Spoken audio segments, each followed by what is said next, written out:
Hello there, and welcome to my channel. I'm so glad you found your way here today. Tonight we're going to slip into something soft and strange all at once. The ancient world of beauty where women shape their faces, their hair, their very skin with secrets pulled from stone, from flowers, from the deep waters of rivers, older than memory. Long before mirrors were common, before anyone had a name for skincare, people were already reaching for oils, minerals, and petals, hoping to feel a little more themselves. Some of what they did was wise beyond its time. Some of it we now know was quietly dangerous. And some of it, strangely enough, you might still be doing tonight, without ever realizing where it came from. So let your shoulders soften, and let your breathing slow. We're not chasing answers here. We're only wandering gently through centuries of care, ritual, and quiet transformation. And before we begin, if you enjoy what I share here, please leave a like and hit subscribe. It's how others find their way to this little corner too. Now, let's begin. Picture for a moment the particular black line curving from the corner of an ancient Egyptian eye. You have likely seen it in paintings in museum glass, in the faces carved onto ancient walls. Have you ever wondered why it was drawn so precisely, day after day, by nearly everyone in that ancient world? It would be easy to assume it was only about appearance, a fashion choice, nothing more. But the reasoning ran deeper than that. The thick black paste, known as kohl, was applied not simply to darken the eyes, but to shield them. Egypt's sun sat high and unrelenting for most of the year, and the glare bouncing off sand and stone could be harsh on unprotected eyes.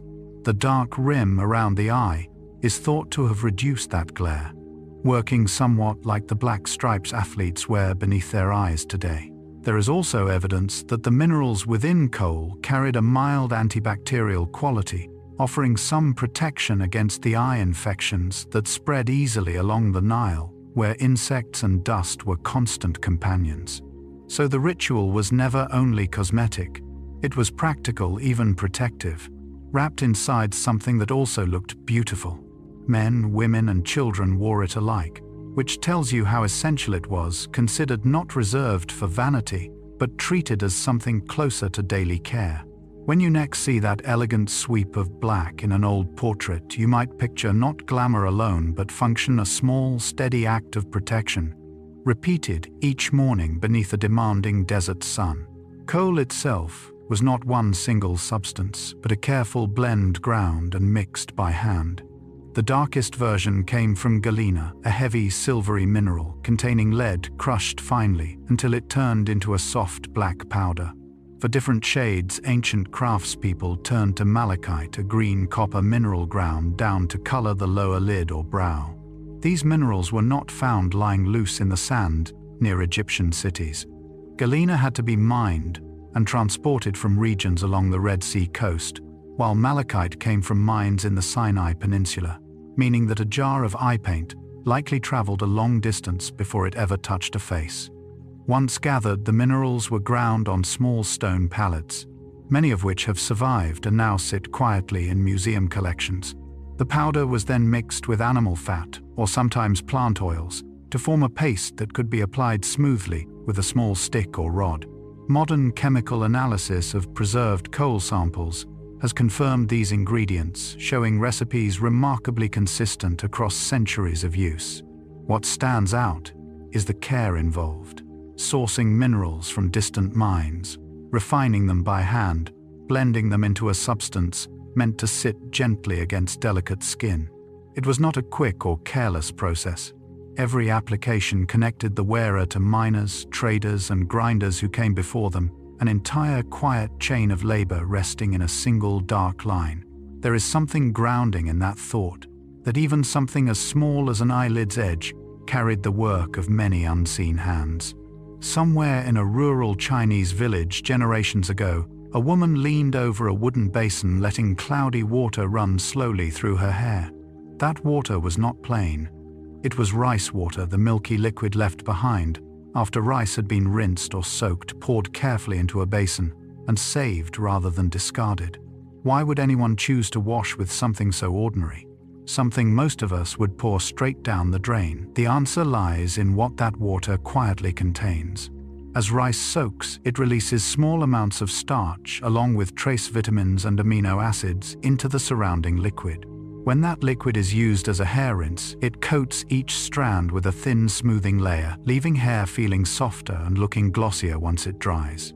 Communities in certain regions of southern China have practiced this rinse for so long that some villages became known for the unusual length and shine of their residents' hair, with local women passing the technique from mother to daughter without ever writing it down. There was no laboratory involved, no scientist measuring results. It was observation repeated across lifetimes, refined slowly through trial until what remained was simply a habit worth keeping. You can imagine the quiet rhythm of it, the same basin, the same practiced motion, evening after evening, year after year. A small act easily overlooked, yet carried forward with such patience that it eventually became something closer to inheritance than routine. Picture a long dark river of hair, reaching well past the waist, catching low light as it moves. This is the image most associated with rice water rinsing in China, and it did not happen by accident. For centuries in regions including parts of Guangxi, women maintained hair of remarkable length, using little more than rice water and thyme. The practice itself is simple to describe. After rice is rinsed for cooking, the leftover water is set aside rather than poured away. Left for a day or so, it ferments slightly, which is believed to increase its nourishing properties before it is used as a final rinse after washing. The starches settle gently onto each strand, smoothing the outer layer of the hair and helping it resist the kind of damage that leads to breakage. Villages that maintained this tradition over many generations became known specifically for it, drawing quiet attention from travelers who noticed how uniformly healthy the hair appeared among the women there. It was never treated as a secret formula hidden or guarded. It was simply what was done, taught early, practiced often, absorbed into daily life, the way any inherited habit becomes invisible to those who hold it. There is something moving in imagining that continuity, the same starchy water passing gently through hair across hundreds of years, unremarkable to those doing it, and yet from a distance extraordinary in its patience and its results. It remains, even now, one of the gentlest beauty rituals ever recorded. In ancient Rome, there was no bar of soap waiting on the edge of the bath. Instead, a Roman preparing to wash would first coat their skin generously in olive oil, working it into every surface until the body gleamed faintly in the light of the bathhouse. Then came the strigil, a curved metal tool, usually made of bronze, shaped almost like a small blade without an edge. Rather than scrubbing with lather, the bather would drag the strigil slowly across the oiled skin, and as it moved, it lifted away a mixture of oil, sweat, and grime, scraping it into a thin residue that was collected and discarded. This was not a quick habit reserved for the hurried. It was often performed slowly, sometimes by the bathers themselves, and sometimes by an attendant, turning cleansing into something closer to a shared, deliberate ritual. The oil used was not simply functional either. Wealthier Romans often chose scented oils infused with herbs or flowers, so that the cleansing process left behind a lingering fragrance rather than none at all. Public bathhouses across the empire were built specifically to accommodate this routine, with rooms designed for oiling, scraping, and rinsing in careful sequence. It is strange to imagine cleanliness achieved without foam or suds, yet for centuries, this was simply how skin was cared for, oil and metal working together, where soap would later take over. The scraping motion itself, rhythmic and unhurried, likely offered something beyond hygiene. A small pocket of stillness carved into an otherwise busy day. The strigil was rarely used alone, and the oil it scraped away was rarely plain. Roman bathhouses operated on a shared understanding that cleansing the body required two things: working in partnership, a fine oil applied first, and a tool designed second to remove it. Olive oil formed the base. Most often, though wealthier households frequently blended in scented additions, from rose to myrrh, transforming a purely practical act into something closer to a fragrant occasion. The strigil itself was simple in design, but required real skill to use properly. Held at an angle and drawn steadily across the skin, it needed enough pressure to lift away oil and dirt, yet not so much that it scraped uncomfortably. Public baths found across nearly every Roman city included spaces specifically built around this two-part ritual, often with attendants present to assist those who preferred not to scrape their own skin. Some of these attendants specialized entirely in the art of oiling and scraping, treating it as a genuine trade rather than a minor chore. Archaeologists have recovered strigils from graves and ruins across the former empire, many finely decorated, suggesting they were valued as personal items rather than disposable tools.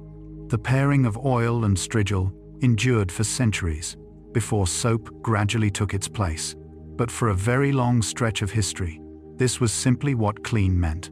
Oil applied with care and then drawn away with patient practiced strokes. There is a kind of tenderness in that pairing, in choosing to be cared for so slowly. It would be reasonable to assume that ancient beauty rituals stayed close to home, shaped only by whatever grew or could be mined nearby. Distance, after all, was a real obstacle in the ancient world, measured not in hours, but in weeks or months of difficult travel. And yet evidence suggests otherwise. Certain scented resins, particularly frankincense and myrrh, were harvested almost exclusively from trees growing in the southern Arabian Peninsula and parts of the Horn of Africa, far from the courts and cities where they were most prized. Despite that distance, these resins made their way steadily into Egyptian temples, Mesopotamian palaces, and eventually Roman households, carried along trade routes that stretched across deserts and seas. Camel caravans crossed harsh, dry stretches of land, carrying sacks of resin meant for perfume, incense, and cosmetic oils, exchanging hands many times before reaching their final destination. This means that a woman applying a scented oil in ancient Egypt may have been using resin harvested by someone she would never meet, from a landscape she would never see, carried across distances that would take modern travelers only hours by plane and took ancient traders months on foot or by ship. Beauty, in this sense, was rarely isolated. It was connected quietly to distant economies, distant hands, distant land.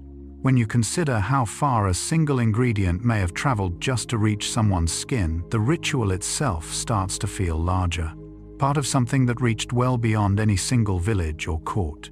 Long before modern shipping, before roads as we know them, ancient trade routes stretched across some of the harshest terrain on Earth, carrying with them a handful of precious fragrant cargo. Frankincense and myrrh sat near the top of that cargo list, harvested from trees that grew only in specific difficult regions, mainly along the southern edge of the Arabian Peninsula and portions of what is now Somalia. The trees themselves were unassuming, gnarled and modest in appearance. Harvesters would cut small wounds into the bark and return weeks later to collect the hardened resin drops, a slow process requiring patience and careful timing. From there, the resin traveled by camel caravan across enormous stretches of desert, sometimes covering distances close to 2,000 miles, before reaching markets in Egypt, Mesopotamia, or later Rome. Entire economies formed around this movement, with cities rising specifically to serve as waypoints along what became known as the incense route. Guards protected caravans, merchants negotiated prices at each stop, and taxes were collected by kingdoms whose wealth depended almost entirely on resin passing through their territory. Once it arrived, the resin was burned as incense, blended into perfumes, or mixed into cosmetic oils meant to soften and scent the skin. It is worth pausing on that image, a tree in a remote desert valley, its resin eventually resting on the skin of someone in a palace thousands of miles away. Nothing about that journey was simple, and yet it happened again and again, quietly connecting distant lives through nothing more than scent. Across the ancient world, two very different approaches to beauty developed side by side, each drawing from entirely different sources. On one hand stood mineral cosmetics ground from stone and ore, dug carefully out of the earth. Galena malachite and later lead-based compounds fell into this category, prized for the bold, lasting color they provided, and the fine, smooth texture they offered once ground into powder. These minerals required real labor to obtain, mined from specific deposits transported over distance and processed with tools before ever touching skin. On the other hand, stood plant-based treatments drawn instead from what grew nearby, from olive trees, aloe leaves, and the petals of roses or jasmine. These ingredients were softer in every sense, offering moisture, soothing relief, and gentle fragrance, rather than bold, dramatic color. Where minerals were sought for definition, sharpening the line of an eye or brightening a cheek, plants were sought for comfort, calming irritated skin, or protecting it from sun and wind. Many ancient cultures used both categories together, layering a plant-based oil beneath a mineral-based powder, letting each ingredient do the work it did best. Egypt in particular balanced these two approaches with real skill, applying moringa oil to soften skin before adding a mineral-based kohl to define the eyes. This pairing was not accidental. It reflected a genuine practical understanding that different substances served different purposes, one nourishing what lay beneath the surface, the other shaping what appeared on top. Even now, that same balance quietly persists. Moisture beneath definition, above an old rhythm still followed, without most people ever realizing its origin. Egypt's sun was rarely gentle, and ancient Egyptian women understood this well-developing skincare habits, shaped almost entirely around protection rather than simple decoration. Moringa oil pressed from the seeds of the moringa tree became a household staple for exactly this reason. Light in texture, yet rich in nourishing compounds, it absorbed easily into skin without leaving a heavy residue, making it practical for daily use in a climate where heaviness would have felt unbearable. Castor oil served a similar purpose, valued for its thick, protective quality, often applied as a barrier against wind and harsh sun during long days spent outdoors. Together, these oils formed something close to an early form of sun protection, applied each morning as part of a broader routine that also included bathing and scenting the body. Egyptian medical texts, some surviving on papyrus for thousands of years, actually recorded specific instructions for treating sunburned or irritated skin, often recommending these same oils alongside honey or aloe. This tells us the choice was not random guesswork, but something closer to accumulated, tested knowledge, passed down and refined across generations. Even servants and laborers who spent far more time exposed to direct sun than nobility were known to use simpler versions of these oils, suggesting the practice crossed social boundaries rather than remaining a luxury reserved only for the wealthy. There is something quietly comforting in imagining that shared habit, an entire society across every class, reaching for the same gentle protection each morning before stepping into a demanding sun, each person, in their own way, caring for the skin that carried them through the day. Within the quiet, carefully ordered world of the ancient Japanese court, a pale, smooth complexion held enormous significance, treated almost as a visible marker of refinement and status. To achieve this look, court women turned to a fine white powder made from rice ground down until it reached an almost silken texture. This powder, known as oshiroi, was applied generously across the face and neck, sometimes layered thickly enough to create a smooth mask-like finish that caught candlelight beautifully during evening court gatherings. The process was slow and deliberate, often taking considerable time, especially among women of the highest rank, whose appearance was expected to reflect the discipline and elegance of the court itself. Rice powder was chosen partly for its fine texture, which blended smoothly rather than sitting visibly on the skin, and partly for its light, natural color, which suited the pale ideal so highly valued during this period. Alongside the rice powder court, women often darkened their teeth using a separate practice and shaped their eyebrows with careful precision, treating the entire face as a canvas, shaped by tradition rather than personal whim. None of this was casual. Manuals existed describing exactly how powder should be mixed, applied, and layered, reflecting just how seriously beauty was treated as an art form within court life. It is worth imagining the quiet concentration involved: a woman seated before a small mirror, patiently smoothing pale powder across her skin, following rules refined over generations, shaping her appearance, not for herself alone, but as part of a larger, shared cultural ideal that stretched back centuries before her. Among the more unusual beauty practices to survive from ancient Japan is one that tends to surprise most people the first time they hear it, involving nightingale droppings gathered, dried, and ground into a fine powder. Known as ugisu, no fun, this substance was mixed with water to form a soft paste, then applied to the face as part of a cleansing or brightening treatment, particularly among women within the geisha tradition. The reasoning behind this practice, strange as it may sound, was rooted in genuine chemistry rather than superstition. Nightingale droppings contain a natural enzyme capable of gently breaking down dead skin cells, offering an early, unintentional form of exfoliation, long before modern skincare ever identified the process by name.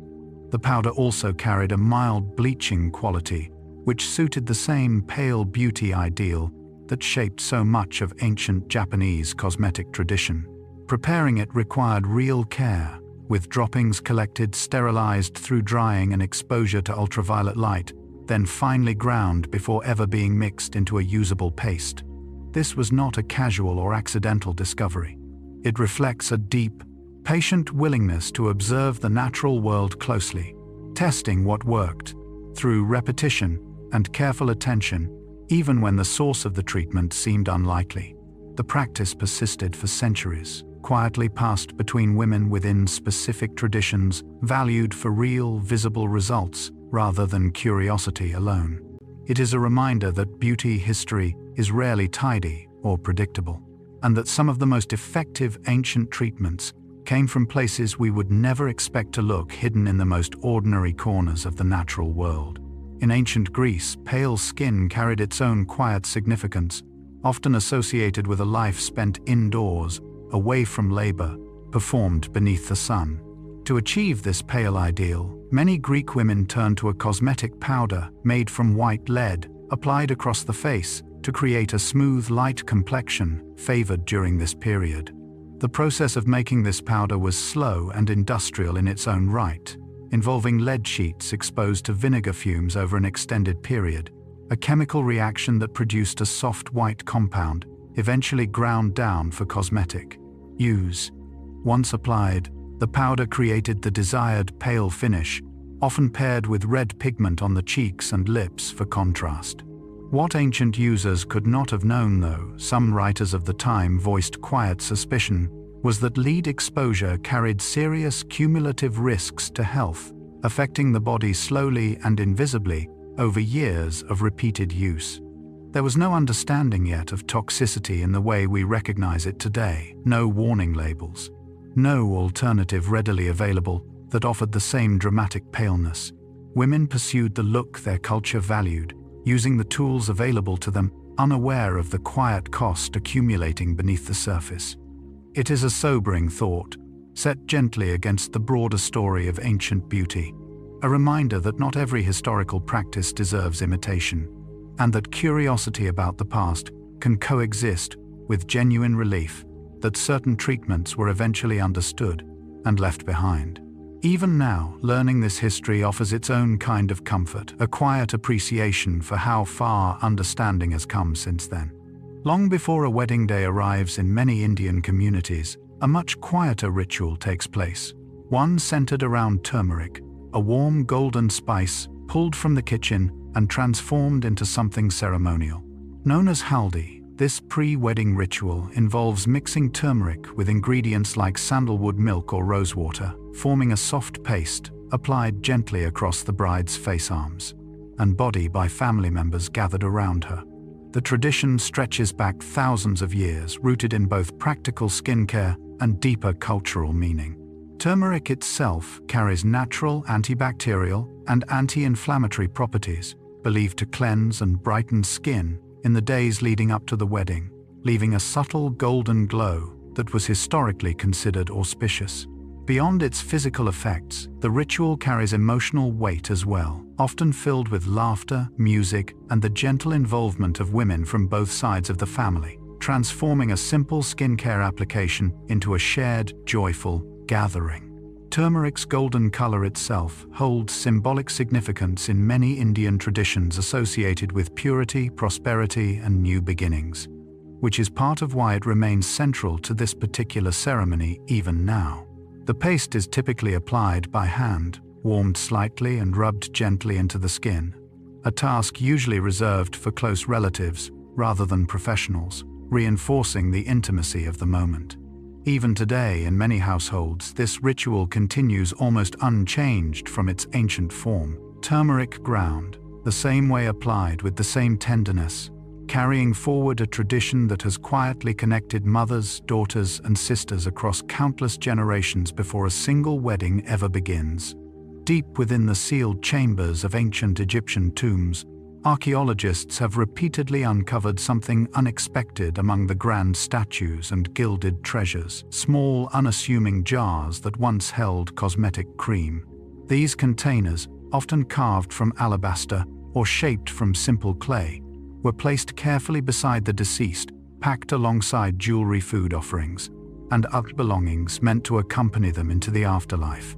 One particularly striking discovery came from a tomb in the ancient city of Thebes, where a small jar was found, still containing a solidified white cream, remarkably preserved after thousands of years, sealed away from air and light. When researchers eventually analyzed the substance, they found a blend of fatty oils, likely combined with a mineral compound, suggesting a moisturizing or soothing cosmetic rather than a purely decorative one. This discovery mattered because it offered something rare, direct physical evidence of what ancient beauty products actually contained, rather than relying solely on written descriptions or painted depictions. It confirmed what scholars had long suspected, that Egyptian cosmetics were carefully formulated, blended with real skill, and considered important enough to carry into eternity itself. Including these jars among burial goods reflects something deeply human, a belief that comfort, care, and self-presentation mattered even beyond death, that the person laid to rest should continue to feel cared for in whatever came next. It is a quiet, tender detail, easy to overlook, amid the grandeur of pyramids and golden masks, yet it says something gentle and lasting about how thoroughly beauty was woven into daily life, important enough to travel with someone even into the deepest, most permanent rest. Among the earliest known cosmetic practices in human history, Mesopotamian eye makeup stands out for just how far back it reaches, with evidence suggesting its use dates back roughly 5,000 years, placing it among the very first recorded beauty rituals anywhere in the world. Women living in the ancient cities of Sumer, including Ur and Uruk, ground minerals, such as malachite and galena, into fine powders, much like their Egyptian counterparts would later do, applying the resulting paste around the eyes using small tools crafted from bone or metal. Archaeological digs across the region have uncovered cosmetic palettes, tiny grinding stones, and delicate applicator sticks buried alongside the remains of Mesopotamian women, suggesting these items were considered personal and valuable enough to accompany their owners into burial. Cuneiform tablets, some of the earliest examples of human writing, occasionally reference cosmetic ingredients and their preparation, offering rare written confirmation of practices that might otherwise have remained speculation. The eye makeup itself likely served multiple purposes at once, offering some protection from sun glare in a region defined by long, intense daylight hours, while also carrying clear aesthetic and possibly even spiritual significance within Mesopotamian religious life. Given that Mesopotamia is often described as the cradle of early civilization, home to some of the first cities, first writing systems, and first codified laws, it feels fitting that it also holds among the earliest evidence of humans deliberately altering their appearance for beauty. Long before Egypt, before Greece, before Rome, someone in an ancient Mesopotamian city was already grinding stone into powder, already reaching toward the same quiet impulse that still shapes beauty routines today. Within the walls of ancient Chinese imperial courts, few beauty treatments carried as much prestige as pearl powder, a fine luminous substance created by grinding genuine pearls until they became a soft, glowing powder. This was not a treatment accessible to ordinary citizens. Pearls themselves were rare and costly, harvested carefully from oysters found along specific coastal regions, meaning that pearl powder remained largely reserved for empresses, concubines, and the highest-ranking women within the imperial household. Once ground, the powder was mixed into creams or applied directly to the skin, believed to brighten the complexion, while also offering a subtle natural shimmer that suited court ideals of refined, luminous beauty. Historical records suggest that certain empresses relied on pearl powder as part of an extensive daily beauty routine, one that could involve multiple steps and considerable time, reflecting both the resources and expectations placed upon women at the highest levels of court life. Traditional Chinese medicine also credited pearl powder with additional benefits beyond appearance, including a calming, cooling effect on the skin, which further elevated its status as both a cosmetic and a therapeutic substance. Producing genuinely fine pearl powder required considerable skill, since pearls needed to be ground extremely finely to avoid any roughness or irritation once applied, a process that could take considerable time and required specialized tools. The rarity and labor involved meant that a single container of pearl powder likely represented significant expense, transforming a simple beauty routine into something closer to a display of status and privilege. Even now, pearl powder continues to appear in some traditional Chinese beauty products, carrying forward a tradition that once belonged almost exclusively to the most powerful women within an ancient court. Hair color held real significance in ancient Rome, often tied to social perception, and Roman women experimented with a range of methods to achieve the shades they desired, some considerably more unusual than others. Among the more striking techniques was a mixture combining ash, often derived from burned plant matter, with animal fat, blended together to create a paste applied directly to the hair. This particular combination was typically used by women hoping to lighten or redden their hair, chasing shades associated at various points with either fashionable appeal or, depending on the era, associations with certain admired foreign styles. The process was neither quick nor gentle. Ash-based dyes could be harsh on both hair and scalp, and achieving an even lasting result likely required repeated applications over time. Wealthier Roman women sometimes turned instead to saffron-infused oils for a warmer golden tone, while others experimented with mixtures involving crushed walnut shells to darken hair that had grayed with age. Written sources from the period, including some satirical poetry, occasionally poked fun at these efforts, suggesting that hair dyeing was common enough to be recognized and sometimes mocked as a widespread vanity among Roman women of means. Despite this mockery, the practice persisted, reflecting just how deeply appearance was tied to social standing within Roman society. It is worth pausing on the determination involved.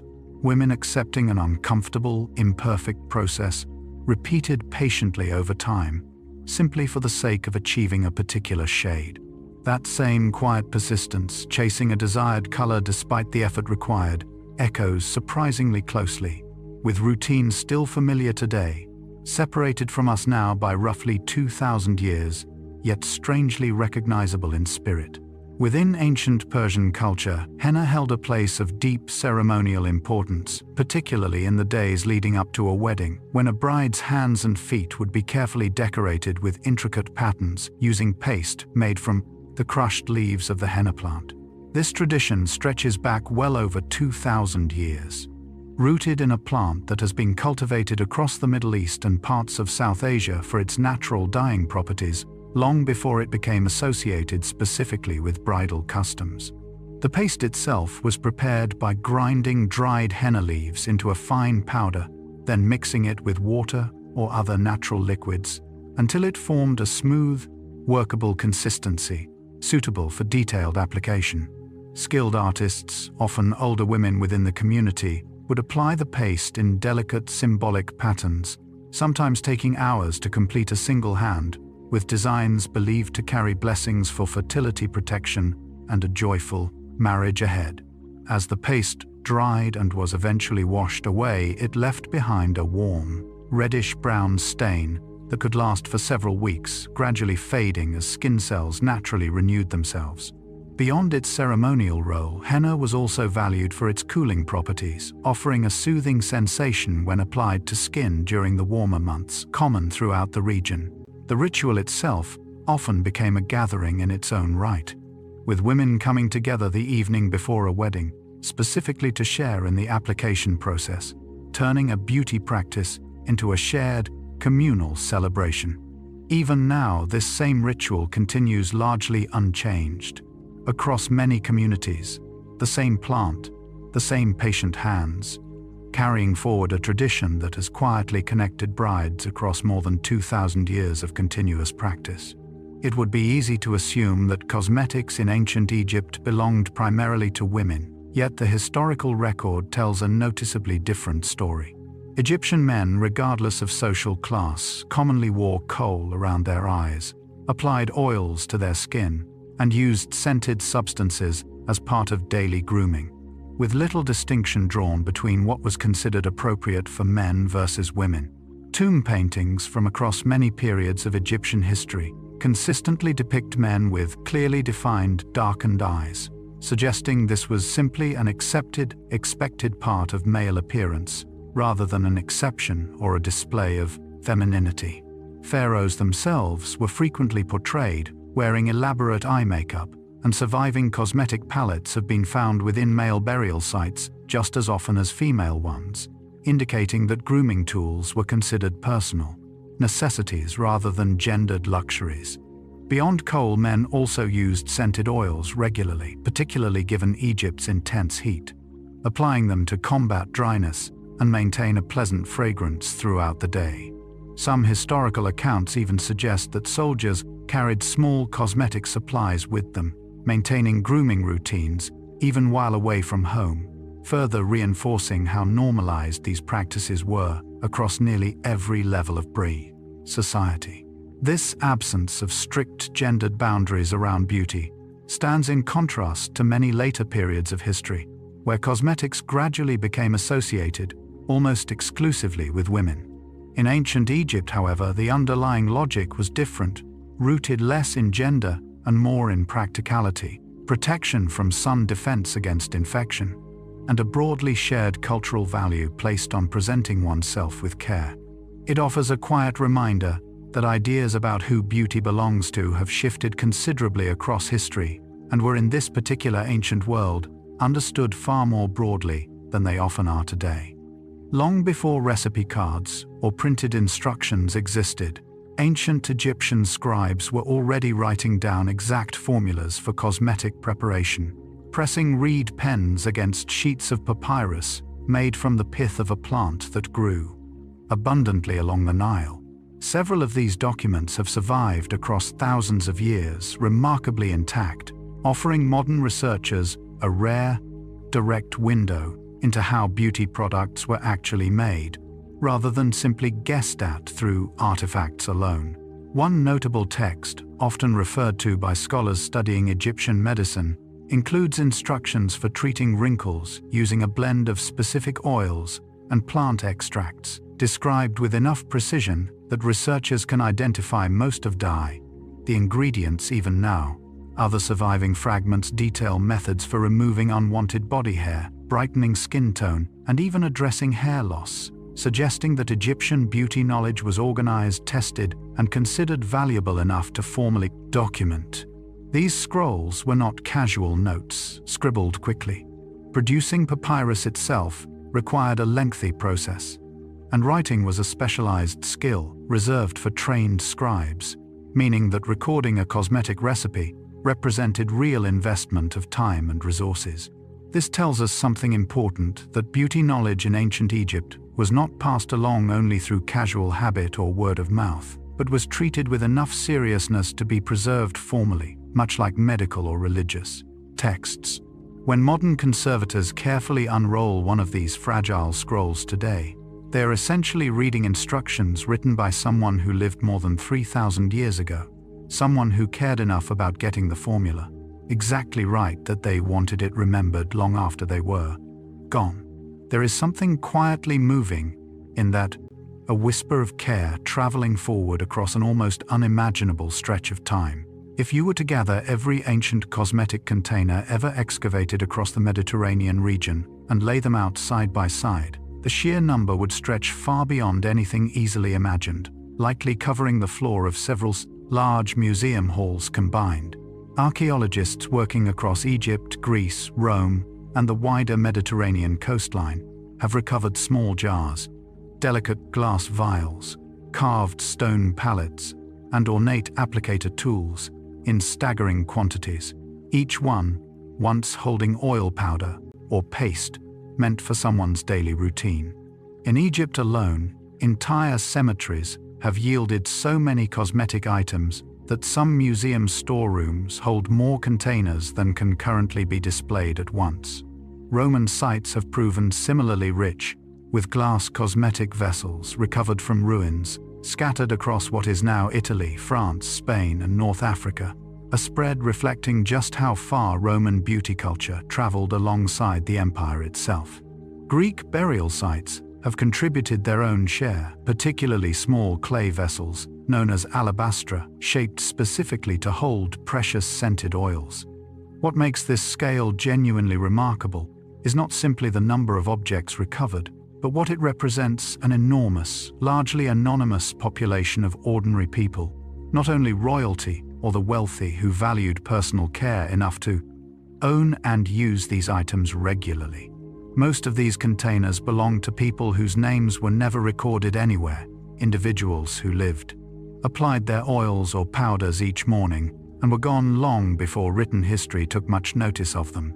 Yet their small jars remained quietly buried, patiently waiting, until archaeologists eventually lifted them from the earth, offering silent physical proof that the desire to feel cared for and presentable reached far beyond palaces into nearly every corner of ordinary ancient life.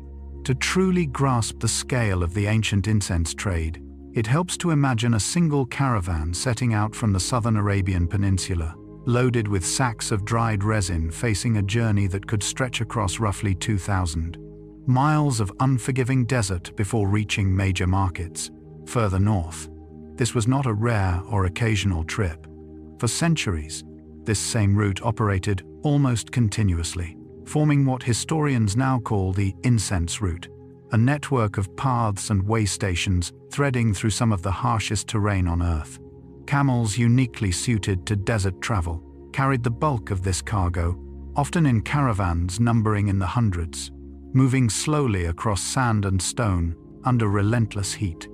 Entire cities rose specifically to support this trade, offering rest, water, and protection to merchants in exchange for taxes collected on every load passing through. And some of these ancient way stations grew wealthy enough to leave behind grand architecture that still stands today. The journey itself could take several months to complete one way, meaning that resin harvested from a single tree in a remote valley might not reach a temple or royal court until nearly half a year later, having passed through the hands of numerous traders along the way. Multiply this by the countless caravans that made this same journey across hundreds of years, and the scale becomes almost impossible to fully picture: an enormous, patient movement of scent and resin sustained across generations, all so that incense could burn in temples and perfume could rest gently on someone's skin, thousands of miles from where it first grew. It is a striking thought how far devotion to fragrance was willing to travel. The Roman appetite for fine cosmetics reached remarkably far beyond the empire's own borders, drawing ingredients from regions that by ancient standards sat almost impossibly distant from the city of Rome itself. Pepper, spices, and cosmetic resins arrived from India, carried first by ship across the Indian Ocean, then transferred to overland routes before finally reaching Roman ports. A journey that could easily take several months from start to finish.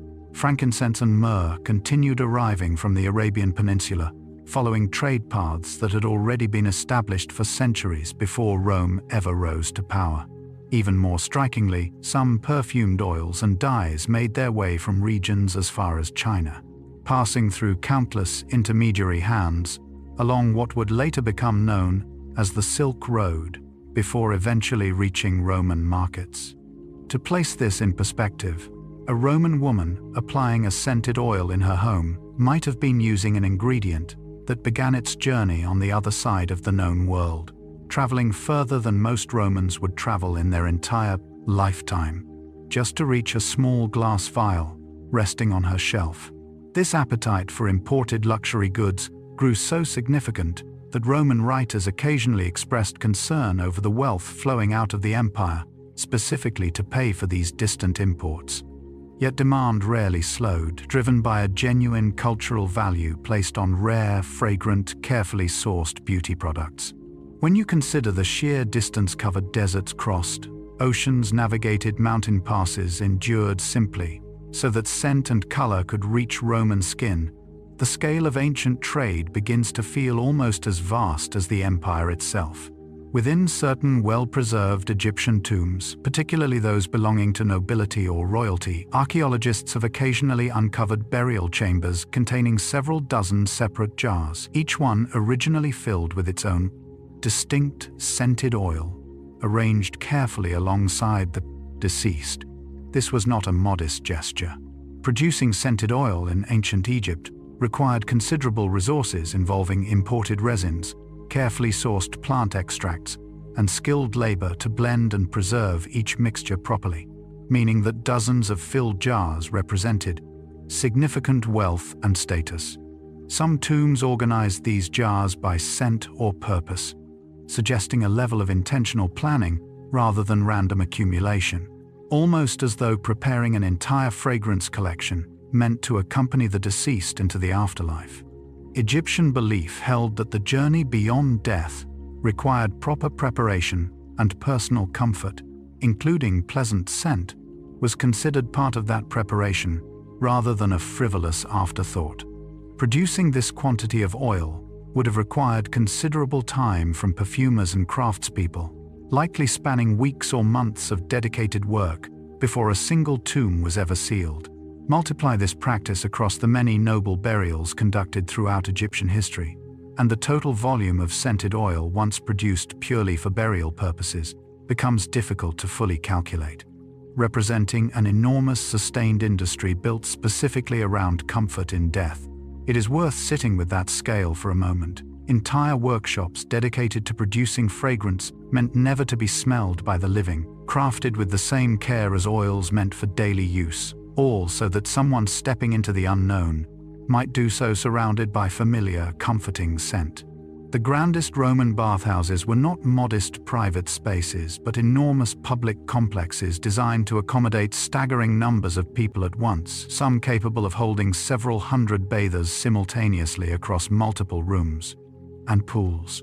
The baths of Caracalla in Rome, among the most famous examples, spanned an enormous footprint, including vast heated pools, cold plunge areas, exercise spaces and rooms specifically designed for oiling and scraping skin with a striggle.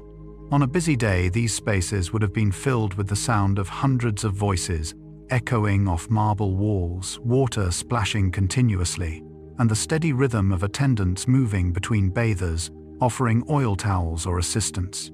This scale reflected something significant about Roman culture, that bathing and personal care were never treated as purely private matters, but as shared social experiences woven into the fabric of daily public life. Entry to these baths was often inexpensive, sometimes nearly free, meaning that citizens across a wide range of social classes could access the same grand facilities, bathing alongside senators, merchants, and laborers within the same enormous pools. Heating such an enormous volume of water required an extensive system of furnaces and underground channels staffed by workers whose sole job involved keeping these massive baths consistently warm throughout the day. When you consider hundreds of people moving through a single bathhouse daily across cities scattered throughout the entire Roman Empire, the total number of people bathing on any given day likely reached into the hundreds of thousands.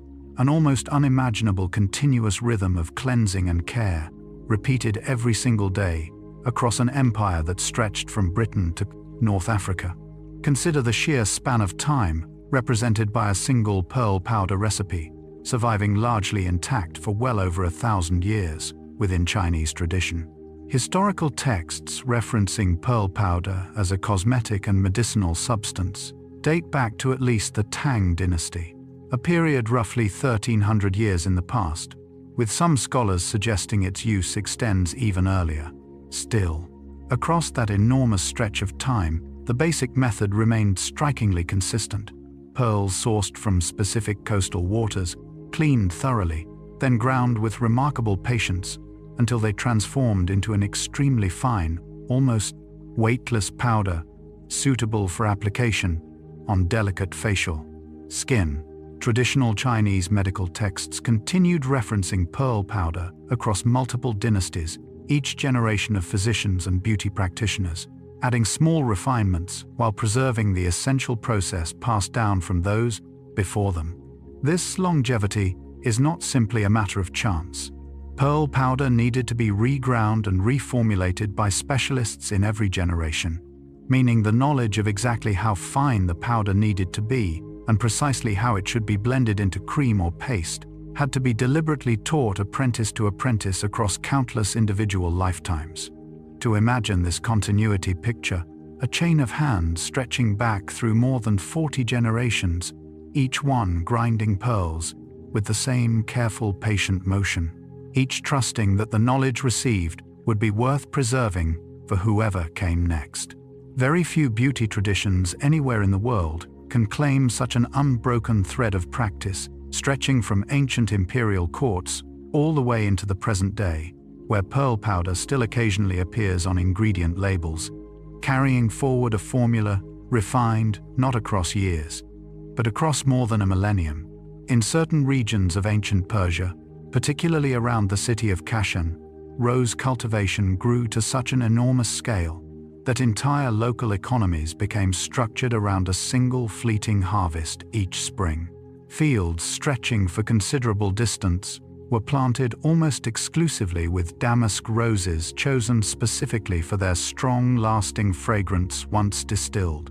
Harvesting had to happen quickly, often within a narrow window of just a few weeks, since the roses needed to be picked at exactly the right moment, typically in the cool hours just after dawn before the heat of the day caused their fragrant oils to weaken. Entire communities, including large numbers of workers, would gather during this brief harvest period, moving quickly through the fields to collect enormous quantities of petals before they lost their potency.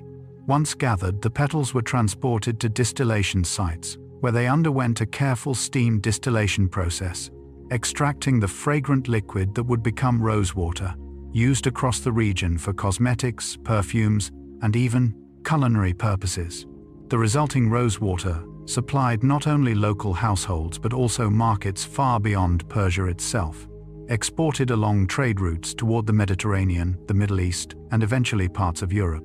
Producing enough rosewater to supply an entire city, let alone a wider trading network, required staggering quantities of petals, with some estimates suggesting it took several thousand individual roses just to produce a single liter of the finished fragrant liquid. When you next catch the scent of rosewater, it may be worth imagining those vast Persian fields at dawn, workers moving quickly and quietly among thousands upon thousands of blooms, racing gently against the rising sun to capture a fragrance that would eventually travel far beyond the borders of where it first grew. Certain ancient cosmetic formulas, particularly those favored by the wealthiest members of society, revealed just how far-reaching beauty preparation could become, occasionally requiring ingredients sourced from 3 entirely different continents before a single recipe could be completed. A luxurious perfumed oil favored in Roman high society might combine olive oil pressed locally within Europe, frankincense resin harvested from trees native to the Arabian Peninsula in Asia, and cinnamon bark imported from regions even further east, eventually reaching Rome after passing through numerous intermediary traders. Assembling such a recipe was never simple or quick. Each ingredient followed its own separate journey, crossing different seas, deserts, or mountain ranges, often controlled by entirely different networks of merchants who rarely, if ever, had direct contact with one another. A perfumer working in Rome would need to rely on established trade relationships stretching across multiple regions simultaneously, coordinating purchases that might take months to fully arrive and combine. This level of complexity meant that certain luxury cosmetics were reserved almost exclusively for the wealthiest households, since the cost of assembling ingredients from such distant, disconnected sources naturally placed the finished product well beyond the reach of ordinary citizens. Yet, despite this complexity, demand for these elaborate blends persisted for centuries, driving continued investment in the long, difficult trade networks required to supply them. It is worth pausing on the coordination this required. An ancient perfumer effectively managing a supply chain that stretched across thousands of miles and multiple cultures, long before anything resembling modern logistics existed, all in pursuit of a single scented oil meant to rest gently, briefly, against someone's skin.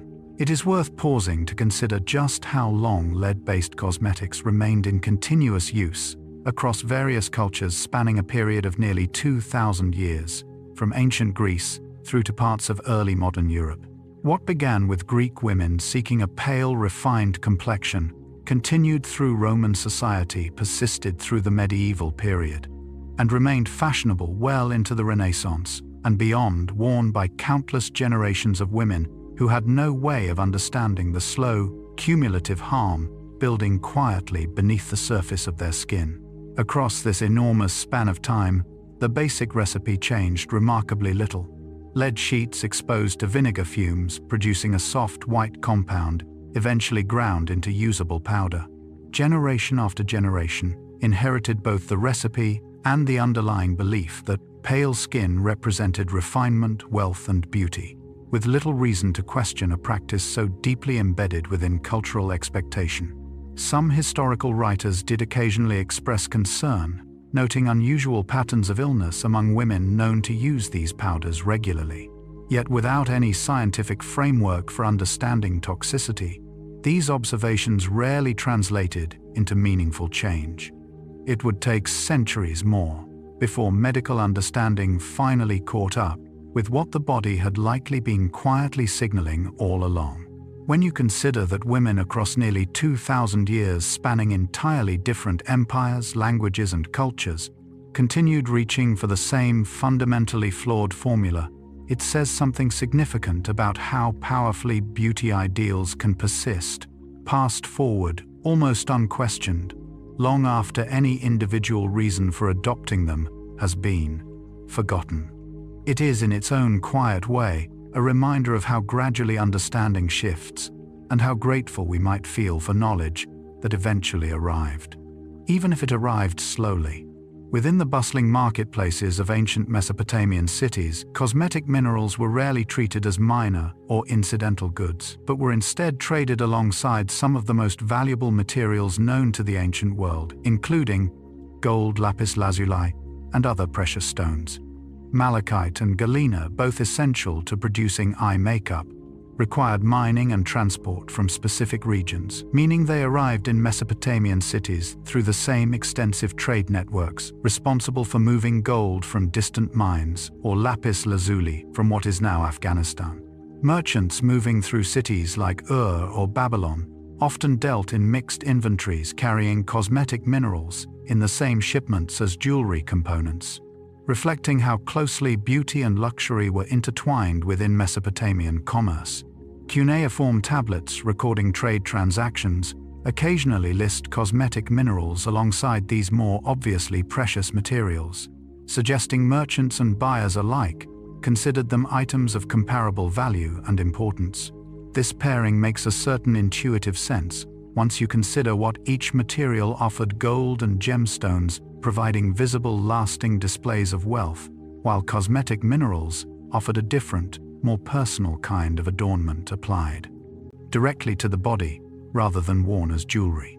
Wealthy Mesopotamian women likely owned both gold jewelry, resting alongside carefully stored cosmetic palettes, each serving a related but distinct purpose within a broader culture that valued visible refinement. It is a small but telling detail that in one of humanity's earliest developed civilizations, The substances used to darken an eyelid were considered valuable enough to be traded, recorded, and protected with much the same seriousness as gold pulled from the earth itself.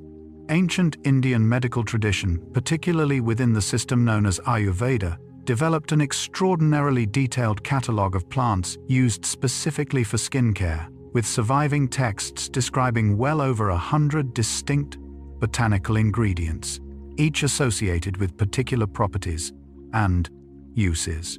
Turmeric appears frequently valued for its brightening and antibacterial qualities, alongside sandalwood prized for its cooling effect on skin irritated by heat. Neem leaves were commonly recommended for their purifying properties, while aloe vera appeared repeatedly across texts as a soothing treatment for sun-exposed or irritated skin.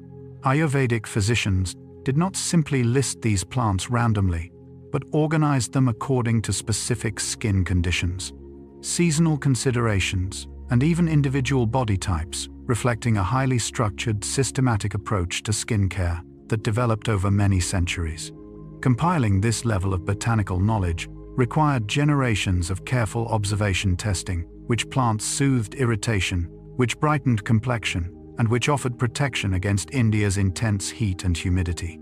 Texts such as the Karaka Samhita and Sushruta Samhita, foundational documents within Ayurvedic medicine, include detailed sections specifically addressing skin health, treating it as connected to broader physical and even emotional well-being, rather than as a purely cosmetic concern. This holistic framing meant that skincare was never separated entirely from general health practices, but treated as one interconnected part of a larger system of wellness. Given that these texts describe well over 100 plants each, with specific applications, the accumulated botanical knowledge represents an enormous undertaking, generations of patient observation distilled into structured written guidance that continues to influence skincare practices across India even now, thousands of years after these traditions first began taking shape. Few beauty practices in the ancient world traveled as widely or endured as consistently as henna, a plant-based dye whose use stretched across an enormous geographic range from North Africa through the Middle East and deep into South Asia. The henna plant itself thrived in hot, arid climates, which meant its cultivation naturally followed the same broad band of desert and semi-arid land connecting these distant regions. In North Africa, henna was used to decorate hands and feet during celebrations, while in the Middle East, it took on similar decorative roles alongside associations with protection and good fortune. By the time henna traditions reached South Asia, the practice had developed into the elaborate, detailed art form, still recognized today, with intricate patterns applied especially before weddings and other significant celebrations. What makes this spread particularly remarkable is that it occurred gradually over centuries, carried not through any single organized effort, but through the slow, steady movement of traders, travelers, and migrating communities, each carrying with them small pieces of familiar tradition.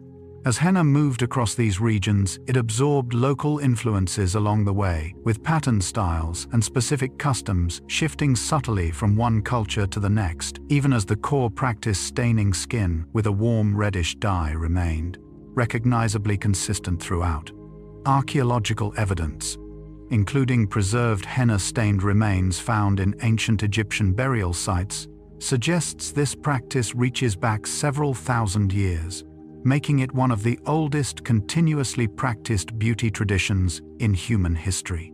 To imagine a single plant's dye connecting such a vast stretch of geography, crossing deserts, mountains, and centuries alike, is to glimpse just how deeply certain beauty rituals became woven into the shared fabric of human culture across dramatically different societies.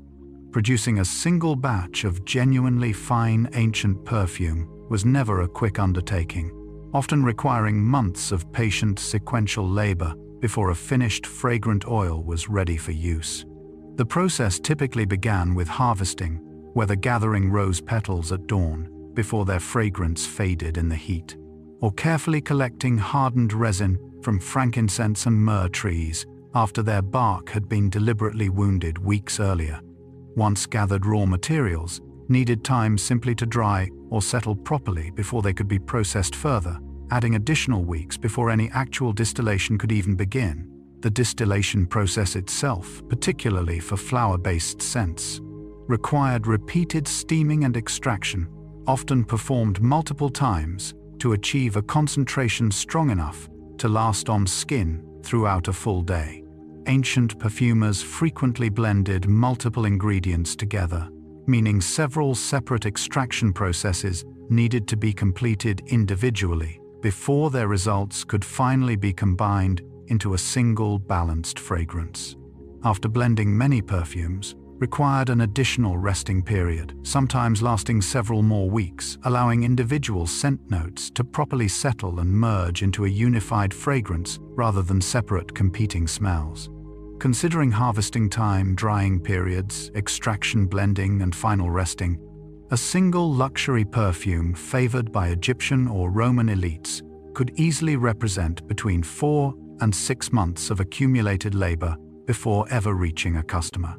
This extended timeline meant that perfume was never treated as a casual purchase, but as a genuine investment of both money and patience. Every time an ancient perfume was applied, it likely carried within it months of unseen labor. Harvesting, drying, distilling, and blending, all compressed into a few fleeting hours of fragrance resting quietly against someone's skin. Across an extraordinary range of ancient cultures spanning continents and thousands of years, archaeologists have consistently recovered small personal grooming tools buried alongside the dead, suggesting a shared human impulse that reached far beyond any single civilization. Bronze tweezers, remarkably similar in basic design across different regions, have been found in Egyptian tombs. Roman burial sites and graves scattered throughout ancient Britain, each shaped to perform essentially the same task of removing unwanted hair. Polished bronze or silver mirrors appear with similar consistency recovered from burial sites in China, Greece, Rome, and across the ancient Near East, often carefully wrapped or placed near the head or hands of the deceased. This pattern suggests these were not viewed simply as practical objects to be discarded after use, but as personal possessions considered meaningful enough to accompany someone into their final resting place. In many cases, the craftsmanship involved in these tools was genuinely impressive, with mirrors polished to a fine reflective sheen, using techniques requiring real skill, and tweezers shaped with careful attention to balance and function. The sheer geographic spread of this pattern, tools of strikingly similar purpose appearing across cultures that had little or no direct contact with one another, points towards something close to a universal human instinct, a desire to see oneself clearly and to shape one's appearance with deliberate, careful attention. Whether in ancient China or ancient Rome, in climates separated by vast oceans and mountain ranges, people reached independently for remarkably similar solutions to the same basic human wish. It is a quiet, striking reminder that certain impulses towards self-care and self-reflection appear to transcend culture entirely, surfacing again and again across the whole of human history. Within the highly structured world of the ancient Japanese court, particularly during the Heian period, preparing one's appearance each morning was rarely a brief affair, often stretching across several hours before a woman of high rank was considered properly presented.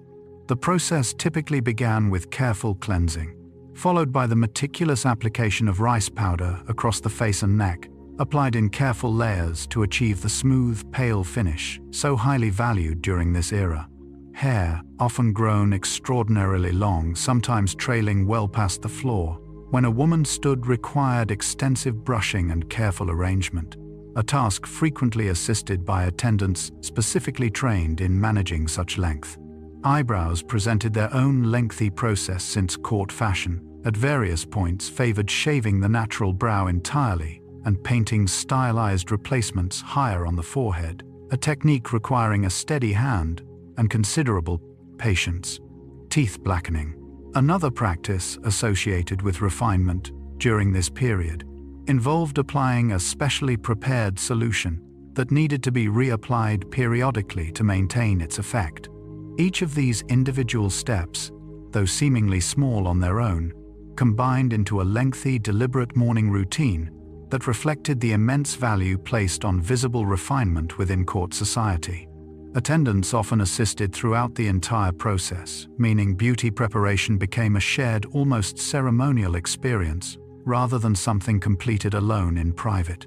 Given the layered complexity involved cleansing, powdering, hair arrangement, brow painting, and teeth care, it is entirely reasonable that the full process could easily consume several hours before a woman ever left her private chambers, an entire morning dedicated to careful patient transformation before the day's court activities even began. Stepping back across everything we have wandered through so far, a clear pattern begins to emerge, one stretching across thousands of years and touching nearly every corner of the ancient world. Egyptian women lined their eyes with mineral paste. Mesopotamian women did the same centuries earlier. Greek women pursued pale skin using lead-based powder. Roman women experimented with ash-based hair dye. Chinese empresses ground pearls into brightening powder. Japanese court women powdered their faces. White, Persian, and Indian communities decorated skin with henna and turmeric, and countless other cultures developed their own distinct approaches, shaped by local resources, climate, and cultural values. Despite vast differences in geography, language, religion, and daily life, an underlying pattern connects nearly all of these separate traditions. A consistent, deeply rooted human desire to shape one's appearance deliberately, to care for one's skin and hair with intention, rather than neglect. This was never confined to a single continent or a single era, but appeared again and again independently, across civilizations that in many cases had no direct contact with one another. Considering the scale involved dozens of distinct cultures, spanning multiple continents sustained across a timeline stretching back at least a shared human tendency to seek transformation, comfort, and self-expression through the body itself. Every civilization we have touched on so far developed its own specific answer to a strikingly similar underlying question. How does one care for the self and present that self to the world with intention? That question, it seems, has occupied human attention for nearly the entire span of recorded history, echoing quietly across every culture we have visited so far, waiting in its own way for you. Somewhere in your kitchen right now, there may be a bottle of olive oil sitting quietly on a shelf, or beside your stove, used perhaps for cooking, for dressing, a salad, for something entirely ordinary and unremarkable. It is worth pausing on that bottle for a moment, because the very same substance once served an entirely different purpose in the daily lives of ancient Romans. Applied generously across the skin before being scraped away with a curved metal tool inside grand public bathhouses, the oil itself has not changed meaningfully across roughly 2,000 years, pressed from the same olives, carrying the same rich, slightly golden hue, the same smooth texture settling into skin much the way it once settled into Roman hands and shoulders. When you next reach for that bottle, even for something as simple as cooking dinner, you are touching a substance that has quietly connected human beings across an enormous stretch of time, used by Roman senators and laborers alike, used in candle-lit bathhouses long before electricity, long before running water reached most homes. There is a strange, gentle comfort in that continuity, knowing that something so ordinary in your own life once played such a central role in someone else's daily ritual of care. You do not need a bathhouse or a strigil to feel that same quiet comfort now. Even something as small as warming a little oil between your palms, letting it settle into tired skin before rest, echoes a practice carried forward without interruption, across 2,000 years of human hands, reaching for the same simple grounding form of care. If you were to open your kitchen cabinet tonight, there is a reasonable chance you would find a jar of honey resting quietly among your other ingredients, golden, familiar, and easy to overlook. Yet this same substance held an extraordinary place within ancient Egyptian life, used not only as food, but as one of the most trusted natural remedies available applied to wounds. Blended into skin treatments, and even included in cosmetic recipes, preserved on surviving papyrus scrolls. Egyptian physicians valued honey for its natural antibacterial properties, understood then only through careful observation rather than scientific explanation, noticing simply that wounds treated with honey seemed to heal more cleanly than those left untreated.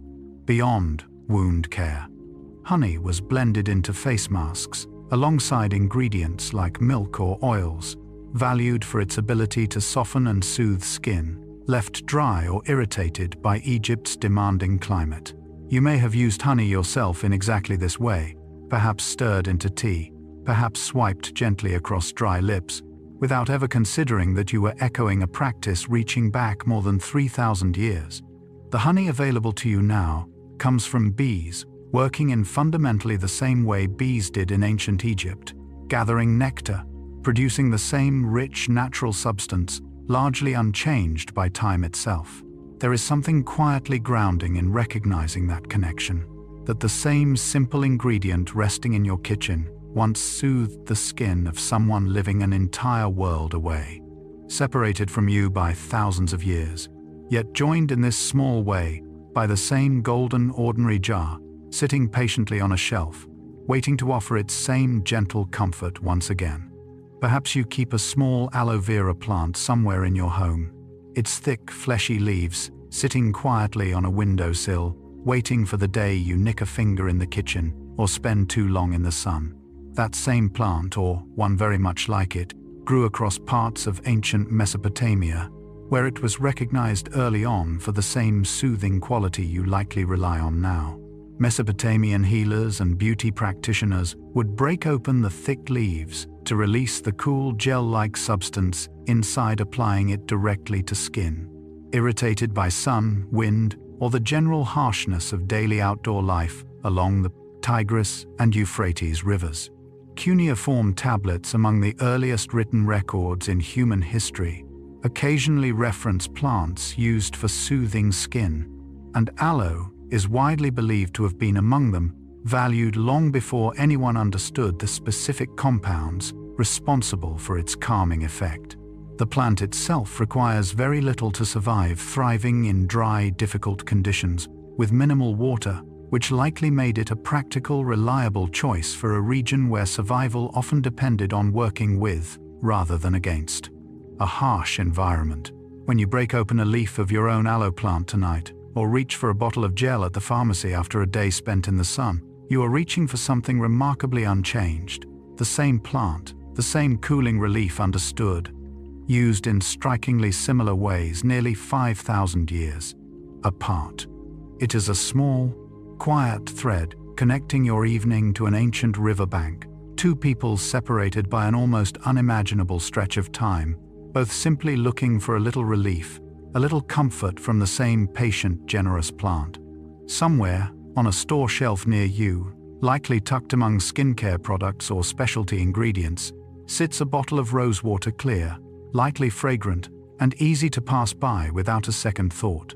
That same fragrant water once held a far grander role within ancient Persian court life, where it perfumed rooms, scented skin and hair, and even flavored food and drink served to royalty. Persian rosewater production reached such refinement that it became one of the region's most valued exports, carried along trade routes toward the Mediterranean and beyond, treasured for its delicate, unmistakable fragrance. Within Persian palaces, rosewater was used generously, sprinkled into bathing water, dabbed onto skin after washing, and even used to freshen linens and clothing, becoming an inseparable part of daily court life for those wealthy enough to access it regularly. The production method itself, steam distillation drawing fragrant oil gently from rose petals, remains essentially unchanged today, meaning the rosewater sitting in a bottle on a modern shelf was likely made using a process nearly identical to the one refined in Persian workshops many centuries ago. If you have ever dabbed a little rosewater onto your wrists or added a few drops to a warm bath, you have taken part in a ritual that once belonged specifically to Persian nobility, now available to nearly anyone willing to reach for a small, unassuming bottle. There is something quietly lovely in that shift, a fragrance once reserved for palace walls, now resting easily within ordinary homes, unchanged in scent, unchanged in its ability to offer a small, fragrant pause within an otherwise ordinary day, connecting you gently to hands that distilled roses long before you were ever born. Somewhere in your kitchen, likely tucked among your spices, sits a small container of turmeric, its deep golden powder, ready to season a curry or flavor a warm dish. That same spice reached for so casually in everyday cooking has played a central role in Indian skincare for thousands of years, valued long before it ever became a familiar pantry staple around the world. Within Ayurvedic tradition, turmeric was blended with milk, honey, or sandalwood to create pastes applied directly to skin, valued for its natural brightening and soothing properties, particularly in the ceremonial haldi ritual still practiced. Before many Indian weddings today, the active compound responsible for turmeric's golden color also carries natural anti-inflammatory and antibacterial qualities, which likely explains why ancient practitioners working entirely through observation rather than modern science continued relying on it so consistently across generations. You may use turmeric only for cooking, stirring it into rice or a simmering pot, without ever considering that the same golden powder once brightened the skin of brides preparing for their weddings across ancient Indian villages. The next time you open that small container, you might notice its faint, earthy scent a little differently, recognizing that this ordinary spice carries within it thousands of years of accumulated care passed forward, not through any grand institution, but through mothers, grandmothers, and communities quietly repeating a tradition worth keeping. Even something as simple as turmeric stirred into warm milk before bed, a practice still common in many households tonight, echoes a ritual reaching back long before written history began recording such small, tender acts of care. If you check the ingredient label on a jar of lotion or body butter sitting in your bathroom, there is a good chance you will find shea butter listed somewhere among its contents, valued today for its rich, deeply moisturizing qualities. That same ingredient has softened and protected skin across parts of West and Central Africa for countless generations. Harvested from the nuts of the shea tree through a labor-intensive process, passed down almost entirely through oral tradition among women within these communities. Producing shea butter traditionally involves gathering shea nuts, roasting them carefully, then grinding, boiling, and hand-kneading the resulting paste over an extended period until it transforms into the smooth, creamy substance recognized today.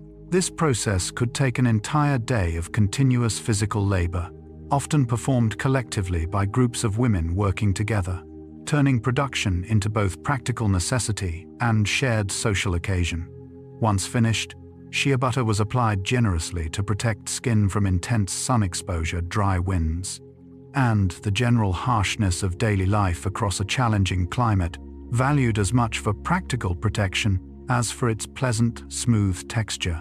The shea butter, now sold in stores worldwide, whether blended into lotion or sold in its raw form, still originates almost entirely from this same traditional harvesting and processing method, meaning the jar in your bathroom likely connects directly back to hands working within communities that have practiced this exact craft for generations untold. When you next smooth a little shea butter onto dry skin before bed, you are quite literally using a substance shaped by the same patient, careful process passed down through countless African households, long before it ever found its way onto a store shelf near you. There is something worth pausing on tonight, something easy to overlook in the rush of an ordinary evening. The simple act of smoothing a little oil or lotion into your skin before settling into bed. It seems small, almost automatic, barely worth noticing. Yet this exact gesture, warming a small amount of oil between the palms, then working it gently into tired skin, has been repeated by human hands across nearly every civilization we have wandered through so far. Egyptian hands did this with moringa oil beneath a demanding desert sun. Roman hands did this with scented olive oil before the careful scrape of a strigil. Indian hands did this with warmed sesame oil, as part of a nightly ritual meant to calm the body before rest. African hands did this with shea butter kneaded slowly by groups of women working together beneath open skies. Persian hands did this with rosewater dabbed gently onto skin, already softened by a warm bath. Across every one of these distant, disconnected cultures, separated by oceans, mountains, and thousands of years, the same basic motion appears again and again, oil meeting skin, worked in, gently absorbed, slowly. Tonight, if you choose to do the same, smoothing a little lotion or oil across your hands or face before sleep, you are joining an unbroken thread stretching back across the entire span of recorded human history. You are not doing something new. You are doing something ancient, something quietly shared by countless people who came before you, each one, in their own time and place, reaching for the same small grounding comfort you might reach for tonight. Before moving further into how ancient rituals echo in your own life tonight, it's worth pausing on something remarkable about kohl itself. Not simply how it was made, but how long it managed to survive. Unlike many ancient practices that rose sharply in popularity only to fade away within a generation or two, kohl remained in near constant use across an unbroken stretch of more than 5,000 years.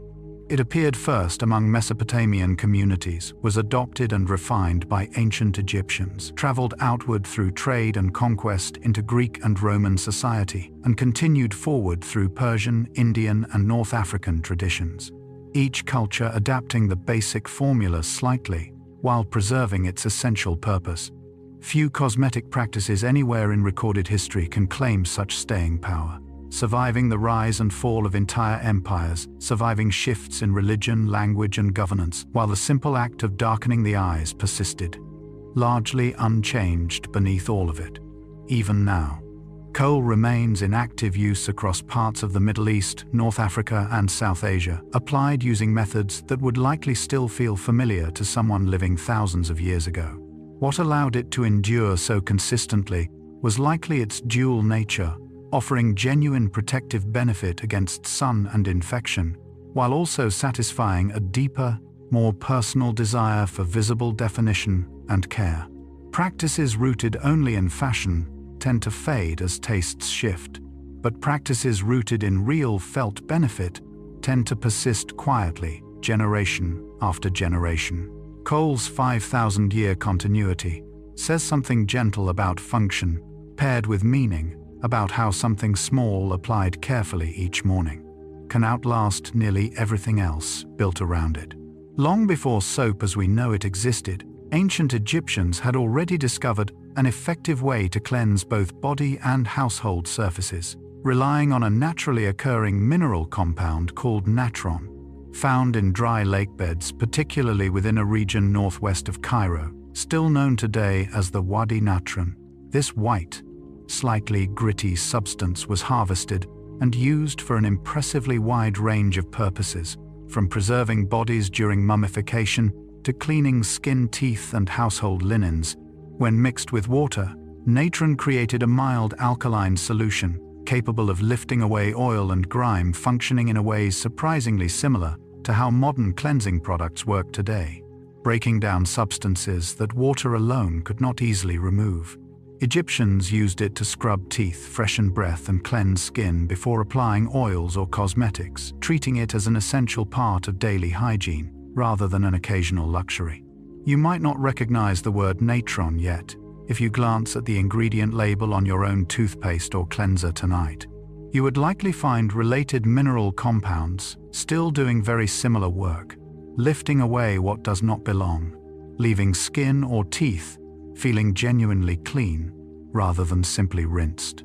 It is a strange, quiet comfort to realize that the basic chemistry behind feeling clean has changed remarkably little across more than 4,000 years, even if the packaging, the scent, and the marketing around it have transformed almost beyond recognition.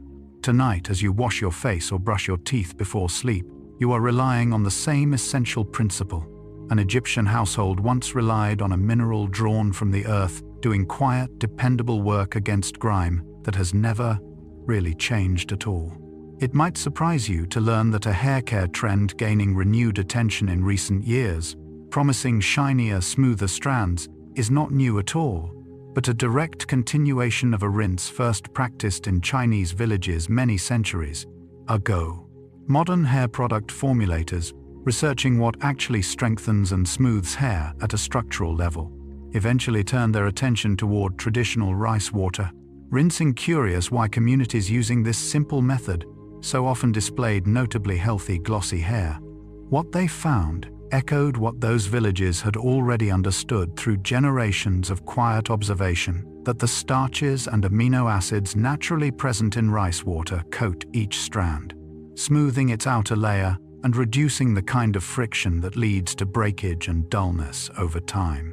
This discovery has since found its way into shampoos, conditioners, and specialty treatments marketed today under scientific-sounding names, even though the underlying principle traces back directly to that same humble basin of cloudy, starchy water. If you have ever reached for a bottle promising extra shine or smoothness, there is a real chance the formula owes something, whether acknowledged or not, to a tradition practiced patiently by women in rural Chinese villages long before modern laboratories existed. It is worth sitting with that connection for a moment, that something discovered through careful, quiet observation, repeated across countless ordinary evenings, eventually found its way into products marketed as innovative and new. The women rinsing their hair in that starchy water were never trying to discover anything groundbreaking. They were simply caring for themselves patiently, consistently, in a way that turned out centuries later to be genuinely scientifically sound. Within Ayurvedic tradition, few practices carry as much daily significance as abhyanga, a warm oil massage typically performed each evening as part of a broader routine meant to calm both body and mind before sleep. Sesame oil served as the most common base, warmed gently before being massaged slowly into skin, working from the scalp downward across the entire body, with deliberate, unhurried strokes. This was never treated as a purely cosmetic habit, but as something closer to preventive care, believed to support circulation, ease muscle tension, and settle an overactive mind after a long day. The ritual typically unfolded slowly, without rush, treated as a quiet transition between the demands of daytime activity and the stillness required for genuine rest. You may already have your own version of this same instinct, even if you have never called it abhyanga, perhaps a lotion smoothed carefully into tired hands before bed, or a few quiet minutes spent massaging your own shoulders after a long day. That instinct to slow down physically before slowing down mentally is exactly what ancient Indian practitioners understood so clearly, centuries before modern conversations around stress and self-care became common. Ayurvedic texts describe this practice as beneficial not simply for skin, but for a kind of internal settling, a signal sent gently to the body that the day's demands have finally ended. Tonight, if you take even a moment to slow your hands across tired skin, warming a small amount of oil or lotion between your palms before finally letting your body rest, you are echoing a ritual refined across many centuries, one built entirely around this same quiet, patient permission to finally gently let go. Somewhere in your bathroom or bedroom, a comb likely sits within easy reach, plastic or wood, ordinary enough that you probably never think twice about it. Yet combs represent one of the oldest personal grooming tools ever created, with early versions carved carefully from bone ivory or wood recovered from archaeological sites, spanning nearly every ancient civilization studied so far. Egyptian tombs have yielded finely carved combs, some decorated with small engraved animals or symbols, suggesting they were considered personal, even meaningful possessions, rather than purely functional tools. Similar combs have been recovered from ancient sites across China, Mesopotamia, and Rome, each shaped slightly differently according to local materials and style, yet clearly serving the same essential purpose, untangling and smoothing hair with patient repeated strokes. Producing these early combs required real skill, since carving fine, evenly spaced teeth from bone or ivory without proper tools took considerable time and careful hands. That such effort went into creating something as seemingly simple as a comb tells you how genuinely valued hair care was across nearly every ancient culture studied so far. Tonight, when you run a comb gently through your own hair before bed, you are holding a tool whose basic design has remained functionally unchanged for many thousands of years. The same evenly spaced teeth, the same smoothing motion, the same quiet purpose. It is a small, easily overlooked object, yet it connects your hand tonight to countless other hands, reaching for the very same simple comfort long before plastic ever existed, long before anyone thought to question why something so small could feel so quietly satisfying to hold. For ancient Romans, bathing was never understood as a purely practical task, completed quickly out of necessity. It was treated instead as something closer to a daily ritual of restoration, a deliberate pause built into the rhythm of everyday life, valued as much for its calming effect as for its cleansing one. Roman bathhouses were designed with this dual purpose clearly in mind, offering not only pools for washing, but quiet rooms for rest, spaces for gentle conversation, and areas specifically intended for the slow, unhurried application of oil before scraping it away with a strigil. This understanding that physical cleansing and mental calm are naturally connected was woven directly into how these spaces were built, with warm rooms meant to relax tense muscles before cooler rooms offered a final, invigorating close to the routine. You likely understand this same connection intuitively, even without ever visiting an ancient Roman bathhouse yourself. Think of how different a rushed shower feels compared to a slow, warm bath taken specifically to unwind after a difficult day. The water alone doing more than simply cleaning skin, offering something closer to genuine emotional release. Romans built entire architectural complexes around honoring that same feeling, recognizing that the body and mind rarely separate as cleanly as we sometimes assume. Tonight, if you choose to take a few extra unhurried minutes while washing rather than rushing straight through, you are honoring an understanding Romans held clearly 2,000 years ago that cleansing the body and settling the mind were never truly separate acts at all, but two quiet parts of the very same deeply human need for rest. We touched earlier on how ancient Egyptian kohl likely reduced harsh sun glare, much the way athletes today still darken the skin beneath their eyes before stepping onto a bright field. It is worth returning to that same idea once more, this time thinking not about function alone, but about what it might have felt like to rely on something so simple for genuine daily protection. Imagine stepping outside each morning into unrelenting desert light, with no sunglasses, no visor, nothing modern to soften the glare bouncing endlessly off pale sand and stone. The dark line drawn carefully around the eyes offered real, practical relief in a world without other options, absorbing light rather than reflecting it, easing the strain of simply existing beneath such an intense, unfiltered sun. There is something worth appreciating in that kind of resourcefulness, an entire culture developing a genuinely effective solution to a real physical problem, using only what was available, mineral oil and careful daily habit. You likely reach for sunglasses without a second thought whenever daylight feels too bright and easy. Modern convenience so ordinary you rarely consider its origins. Yet the underlying need protecting delicate eyes from harsh, prolonged light is exactly the same need ancient Egyptians were quietly solving each morning, using tools far simpler than anything you own now. Tonight, as daylight fades and your eyes finally rest without needing any protection at all, it might feel good to recognize how much easier that particular struggle has become, a small, ordinary comfort available to you now that took an entire ancient civilization, generations of careful trial to first achieve. If you have ever caught the warm, woody scent of sandalwood in a skincare product or a stick of incense, you have encountered an ingredient that has calmed Indian skin for thousands of years, valued specifically for its cooling, soothing effect during long stretches of intense heat. Sandalwood paste was traditionally prepared by grinding the heartwood of the sandalwood tree against a rough stone surface with a small amount of water, a slow, deliberate process that released the wood's fragrant oils gradually as the paste formed. Once ready, the paste was applied directly to the face and body, valued for lowering the sensation of heat on skin and for calming irritation caused by sun exposure or general humidity. Ayurvedic tradition placed particular value on sandalwood for this reason, recommending it, especially during the hottest months when skin needed relief most urgently. Producing a usable amount of paste through hand grinding could take considerable time, often performed patiently each morning as part of a broader routine rather than rushed through quickly.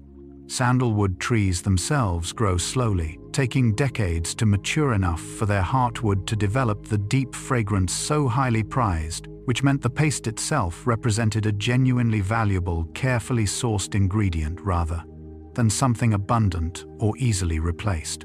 You may have felt something similar yourself, perhaps a cooling gel or lotion applied after too much time in the sun, offering that same immediate, grateful relief.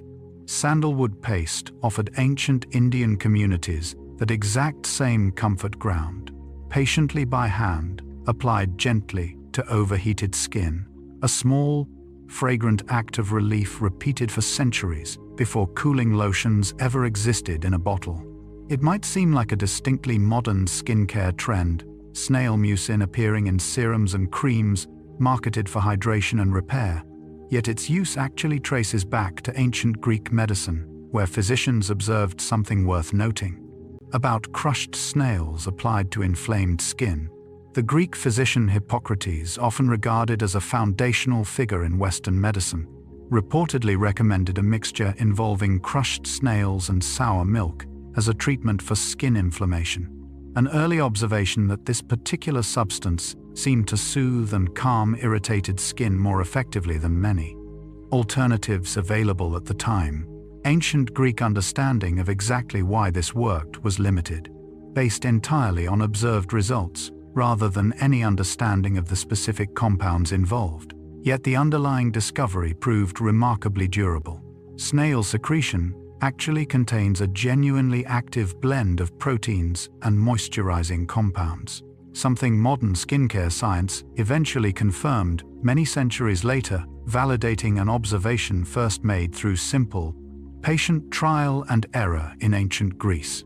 This means that a serum sitting on a modern bathroom shelf, marketed with sleek packaging and confident claims about hydration, likely owes its core discovery to observations made thousands of years ago by a physician working with nothing more than direct observation and careful attention to what actually helped his patients heal.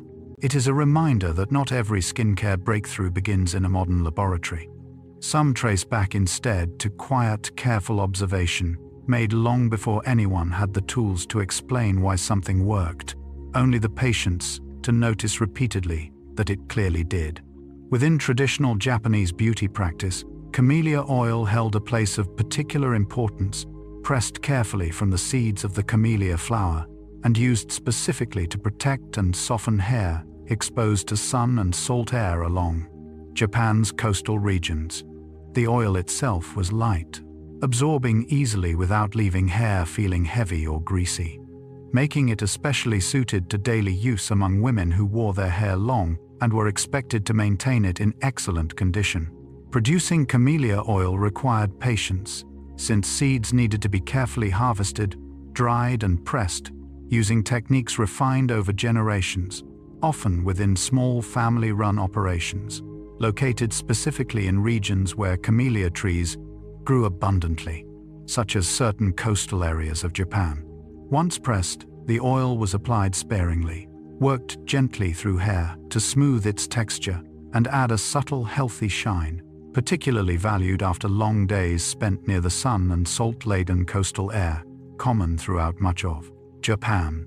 Geisha and court women alike relied on camellia oil as a staple within their broader beauty routines, recognizing that hair exposed regularly to sun and wind required consistent, gentle care to remain smooth and manageable. This same oil remains genuinely popular within Japanese beauty products, even now appearing in modern hair treatments, marketed specifically for shine and repair, carrying forward a tradition that has remained remarkably consistent despite the many centuries separating its earliest use from its current form. If you have ever used a hair oil promising smoothness and shine, there is a real chance its formulation traces back, whether acknowledged or not, to this same patient. Japanese tradition: small seeds pressed carefully, oil applied gently, hair cared for exactly the way it was many centuries ago. If you have ever caught the scent of rosemary or lavender drifting from a candle, a lotion, or a small bundle of dried herbs tucked into a drawer, you have encountered two fragrances that once filled the air within ancient Mediterranean bathhouses, valued for their calming herbal scent long before either became common household staples. Rosemary, native to the Mediterranean region, was often added to bathing water or blended into oils, believed to invigorate both body and mind, while also carrying a fresh, sharp fragrance that lingered pleasantly on skin. Lavender served a somewhat different purpose, valued specifically for its calming, gentle scent, often used within bathing rituals, meant to ease tension after a long day of physical labor or public duties. Both herbs grew abundantly across the Mediterranean hillsides, meaning they were relatively accessible even to those without significant wealth, unlike some of the more exotic imported ingredients favored by nobility. Bathhouse attendants would sometimes scatter dried herbs directly into warm bathing water, allowing their fragrance to release slowly as bathers soaked, transforming an ordinary cleansing routine into something closer to a fragrant, calming experience. This same instinct persists clearly today whenever someone adds a few drops of lavender oil to a warm bath before bed, or breathes in the sharp, clean scent of rosemary while cooking. The specific herbs may now arrive in different packaging, sold in tidy bottles rather than gathered fresh from nearby hillsides. Yet the underlying impulse remains essentially unchanged, reaching for fragrant, familiar plants, specifically because their scent alone seems to ease something tense within the body, exactly as it did within Mediterranean bathhouses. Many centuries ago, long before glass mirrors existed anywhere in the ancient world, Egyptians relied on discs of polished bronze or copper, carefully worked until their surface reflected a soft, slightly warm-toned image, clear enough to guide the careful application of kohl oil or powder each morning. Producing one of these mirrors required real skill, since metal needed to be hammered thin, then polished repeatedly using fine abrasive materials until it achieved a reflective quality smooth enough for genuine use. Many surviving examples recovered from tombs across Egypt feature elegant handles shaped like lotus flowers or human figures, suggesting these were treasured personal items rather than purely functional tools. A woman preparing for her day would have held one of these polished discs at a careful angle, tilting it slowly to catch available light, watching her own reflection shift and soften exactly the way yours does now in whatever mirror hangs in your own bathroom. The basic ritual involved angling a reflective surface toward available light, studying one's own face with quiet attention before applying oil or color has changed remarkably little across more than 3,000 years, even as the mirror itself evolved from hammered bronze into modern glass and silver backing. Tonight, whenever you glance into your own mirror, however ordinary that mirror might seem, you are taking part in a ritual an Egyptian woman once performed using nothing more than a carefully polished disc of metal, tilted gently toward candlelight or morning sun, her own reflection studied with the exact same quiet, familiar attention you likely give your own reflection, without ever thinking twice about where that simple habit first began. Among the most luxurious beauty rituals practiced within Roman high society, milk baths held a particularly prestigious place, associated most famously with wealthy women who could afford the considerable resources required to fill an entire bath with fresh milk rather than water alone. Historical accounts suggest that certain Roman women, particularly those within the wealthiest households, bathed regularly in milk, believing it softened and brightened skin in ways plain water simply could not achieve. Providing enough fresh milk to fill even a modest bathing vessel required substantial resources, since it meant diverting milk away from its more common uses in food and drink, making this particular ritual accessible only to those with genuine wealth and household staff capable of managing such an undertaking regularly. Milk itself contains natural lactic acid, a mild exfoliating compound that gently softens skin's outer layer. Something Roman women could not have understood scientifically, yet clearly recognized through the simple, consistent softness it left behind after each use. This same basic principle continues appearing within modern skincare, where lactic acid remains a common valued ingredient, specifically because of this same gentle exfoliating effect, first observed quite by accident within Roman bathhouses. Many centuries ago, if you have ever added a splash of milk to your own bath, or used a skincare product containing lactic acid, you have echoed a luxury once reserved almost exclusively for Rome's wealthiest women, achieved now with far less effort, requiring nothing more than a small carton from your own refrigerator, rather than an entire household devoted to filling a marble bath with fresh milk each morning. Within ancient Mesoamerican civilizations, including the Maya and later the Aztec, cacao held significance, reaching far beyond its well-known use as a beverage, extending into skincare through the use of cacao butter, the rich, fatty substance extracted from cacao beans during processing. This buttery extract was applied to skin for its deeply moisturizing properties, valued particularly for protecting against sun exposure and the drying effects of wind common throughout the region. Producing cacao butter required considerable labor, since cacao beans needed to be harvested, fermented, dried, and carefully processed before their fat content could be extracted and separated from the solid material eventually used to create chocolate. Given how labor-intensive this process was, cacao butter used specifically for skincare likely represented a genuine luxury available primarily to those within Mesoamerican society who held higher social standing or ceremonial importance. Cacao itself carried deep spiritual and cultural significance throughout Mesoamerican civilization, often associated with fertility, vitality, and even ceremonial offerings, meaning its use in skincare likely carried meaning beyond simple physical benefit alone. The rich, smooth texture of cacao butter made it especially effective at forming a protective barrier against moisture loss, something modern skincare continues to value, since cacao butter remains a common ingredient within lotions and balms. Marketed today for deep hydration, if you have ever used a body butter or lotion containing cacao butter softening dry skin after a long day, you have relied on the exact same rich protective substance once carefully extracted by hand within ancient Mesoamerican communities, valued then much as it is valued now for its remarkable ability to soothe and protect skin against a demanding, often unforgiving climate.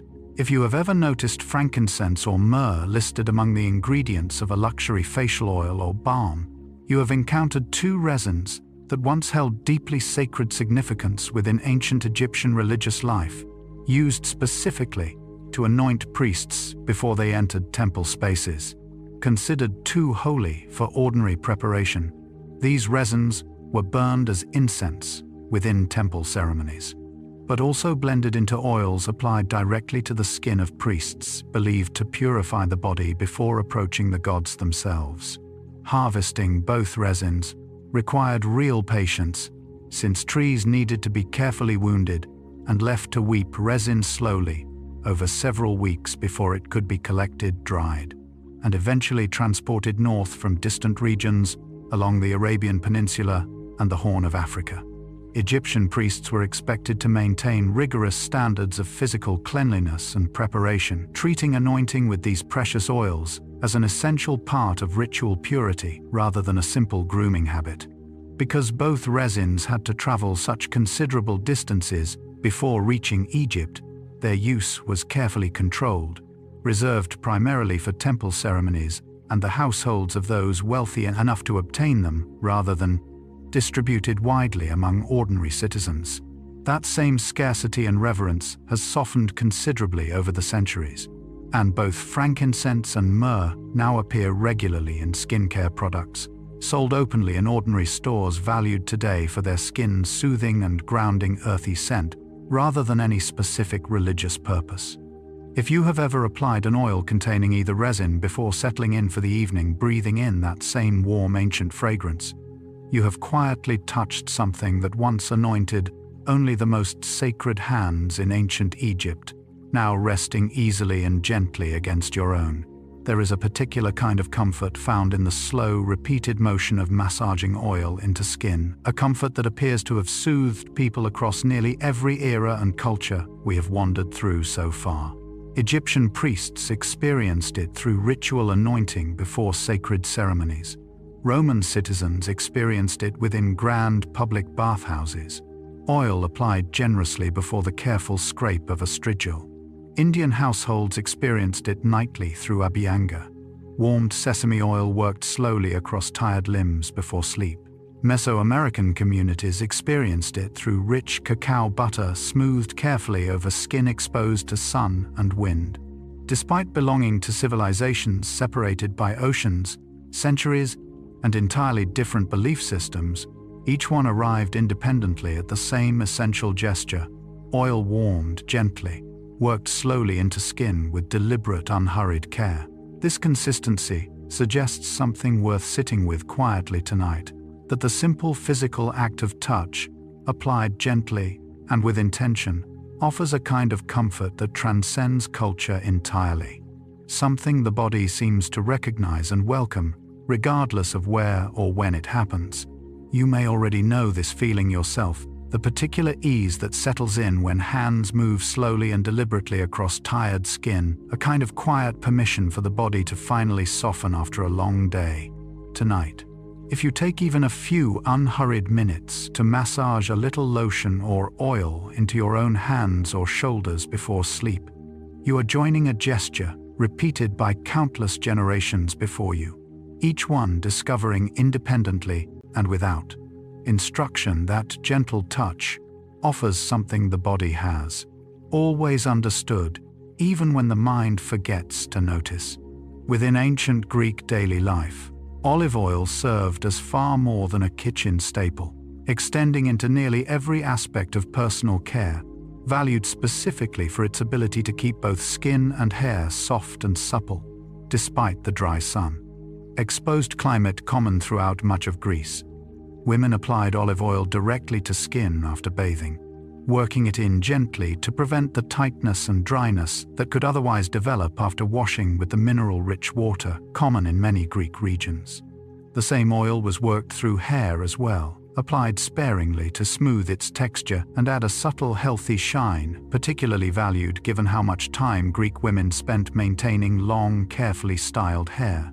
Olive trees grew abundantly across the Greek landscape, meaning oil was relatively accessible compared to some of the more exotic imported ingredients favored elsewhere in the ancient world, allowing women across a wider range of social classes to incorporate it into daily care rather than reserving it exclusively for the wealthy. Greek athletes also relied heavily on olive oil, applying it before physical competition and scraping it away afterward using tools quite similar to the Roman strigil, suggesting the practice likely influenced or was influenced by similar rituals developing simultaneously across the Mediterranean region. Ancient Greek writers occasionally praised smooth, well-cared-for skin as a mark of health and vitality, reinforcing why olive oil held such consistent value within daily routines. If you have ever smoothed a little olive oil into dry skin, perhaps even reaching for the same bottle used in your kitchen, you have relied on precisely the same, simple, effective remedy Greek women trusted for centuries, unchanged in substance despite the enormous span of time separating your kitchen shelf from their sun-soaked hillsides. Among the lesser-known beauty habits practiced within ancient Rome, a diluted vinegar rinse held a quiet but consistent place within haircare routines, used specifically to add shine and remove residue left behind after washing with harsher soaps and cleansing agents available at the time. Roman women would prepare a mild vinegar solution, diluting it carefully with water before pouring it slowly through freshly washed hair as a final rinsing step.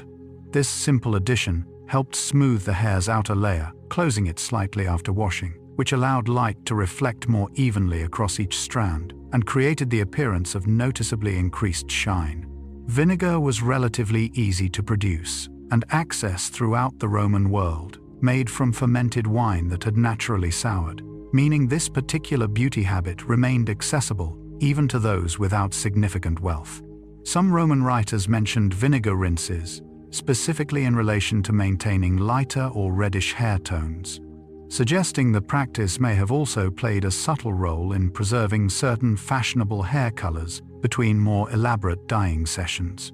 This same basic principle continues appearing within modern hair care advice even now, where diluted apple cider vinegar rinses remain a commonly recommended natural method for boosting shine and removing residue from hair. If you have ever tried this yourself, perhaps mixing a small amount of vinegar with water as a final hair rinse, you have relied on precisely the same, simple, effective method Roman women trusted nearly 2,000 years ago achieved.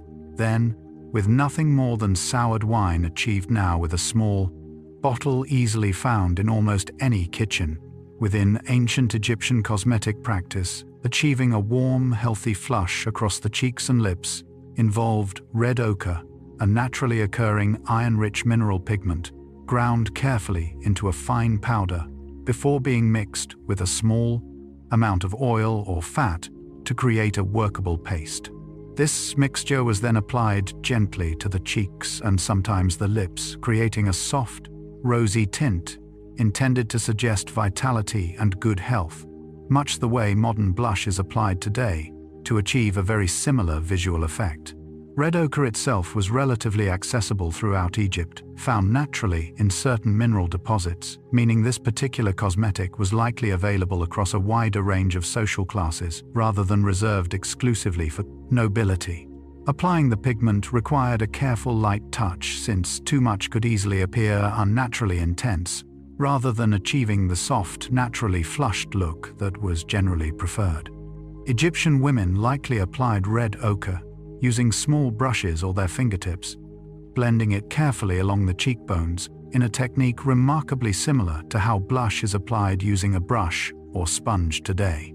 This particular cosmetic tradition endured for an extraordinarily long period, with evidence of red ochre used cosmetically appearing consistently across multiple periods of Egyptian history, suggesting it remained a trusted, reliable choice across many centuries of shifting fashion.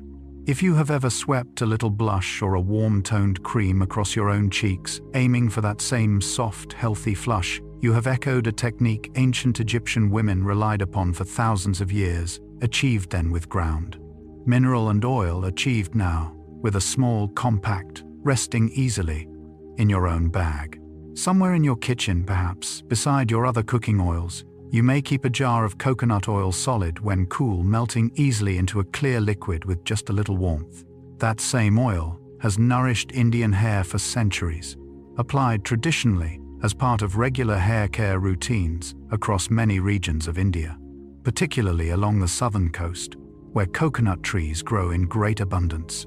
Coconut oil was typically warmed slightly before being massaged carefully into the scalp and worked gently through the length of the hair, valued for its ability to penetrate the hair shaft more effectively than many other oils, helping to reduce dryness and protect against damage caused by sun and humidity. This practice was often performed the night before washing, allowing the oil ample time to absorb fully, sometimes left in place overnight beneath a light wrap before being washed out the following morning. Producing coconut oil traditionally involved extracting oil from the dried flesh of the coconut, a process refined over generations within coastal Indian communities, where coconut palms provided an abundant, reliable resource. Ayurvedic tradition specifically praised coconut oil for its cooling properties, considered particularly beneficial in India's warmer regions, where a cooling effect on the scalp was valued alongside the oil's nourishing benefits. If you have ever warmed a little coconut oil between your palms before working it through your own hair, perhaps even using oil pulled from the very same jar sitting in your kitchen right now, you have relied on precisely the same simple practice, effective tradition trusted by Indian communities for many centuries, unchanged in substance, still offering that same quiet, familiar nourishment tonight.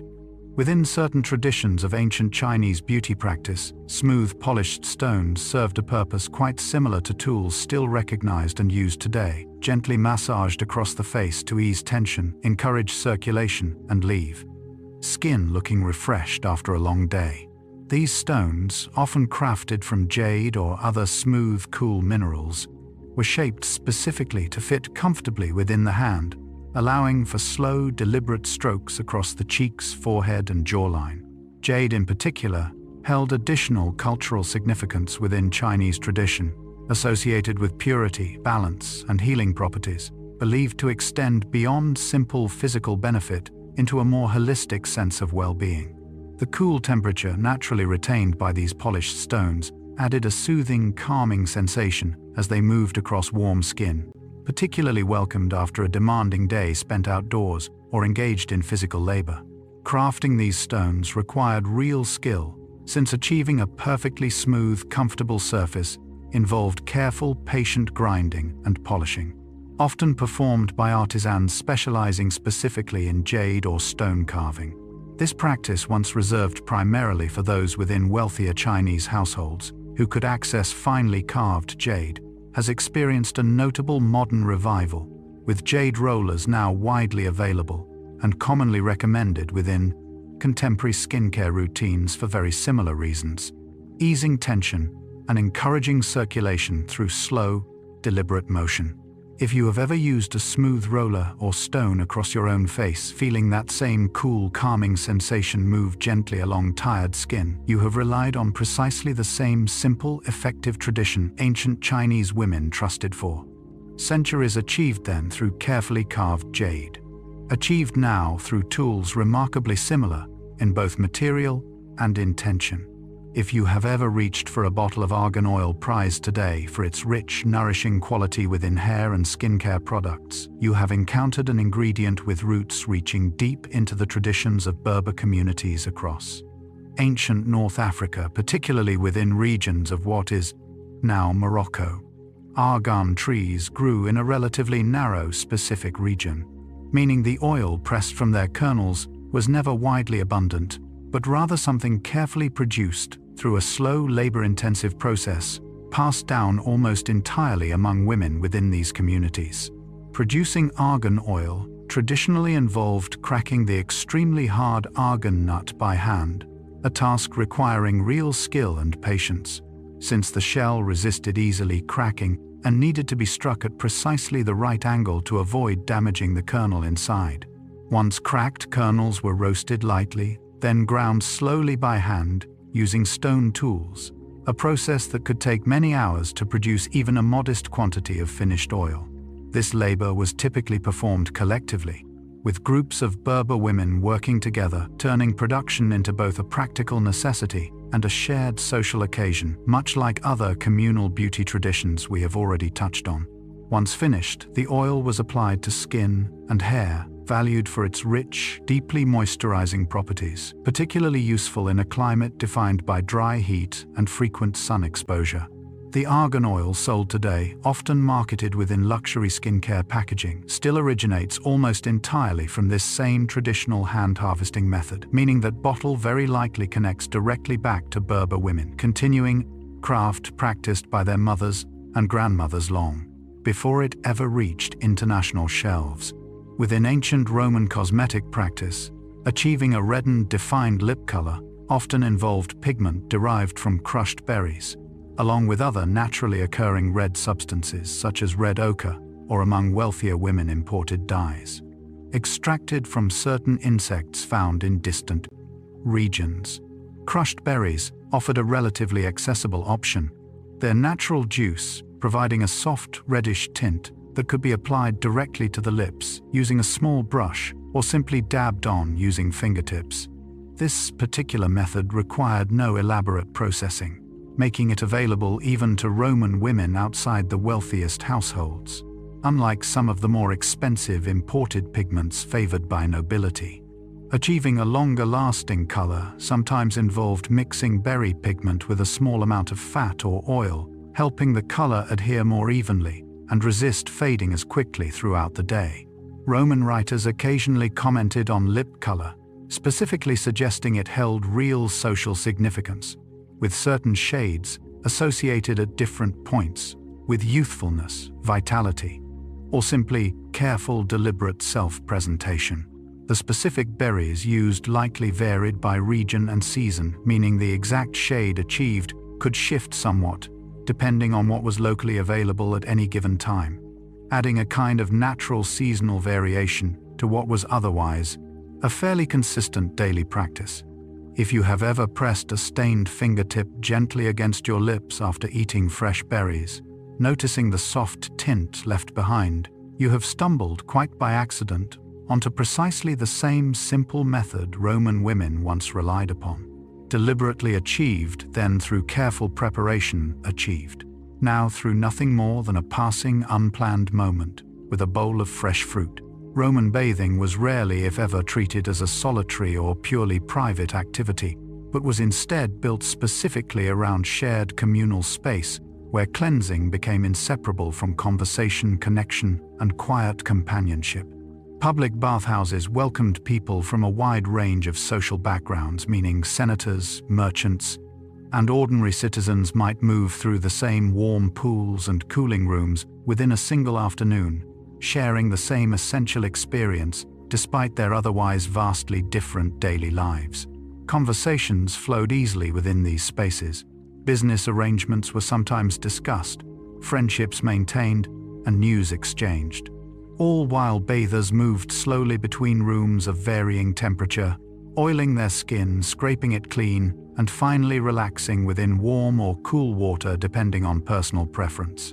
This social dimension mattered as much as the cleansing itself, offering Romans a regular, built-in opportunity for connection that existed entirely outside the more formal, hierarchical structures shaping much of daily Roman life. You may recognize a quieter version of this same. Comfort yourself, perhaps, in a warm bath, taken specifically to unwind, or in the particular ease of sharing an ordinary, unremarkable moment with someone you trust. A cup of tea, a quiet conversation, nothing especially planned or significant on its own. Romans understood quite clearly that comfort often multiplies when shared rather than experienced entirely alone. Tonight, even in the quiet, solitary stillness of your own evening routine, you might carry forward a small piece of that same understanding that care, whether shared with others or offered gently to yourself alone, tends to settle more deeply when given the time and space it genuinely deserves. Among the medical and cosmetic texts preserved from ancient Egypt, specific recipes addressing the visible signs of aging skin have survived, offering a rare, direct glimpse into how this particular concern was understood and addressed many thousands of years ago.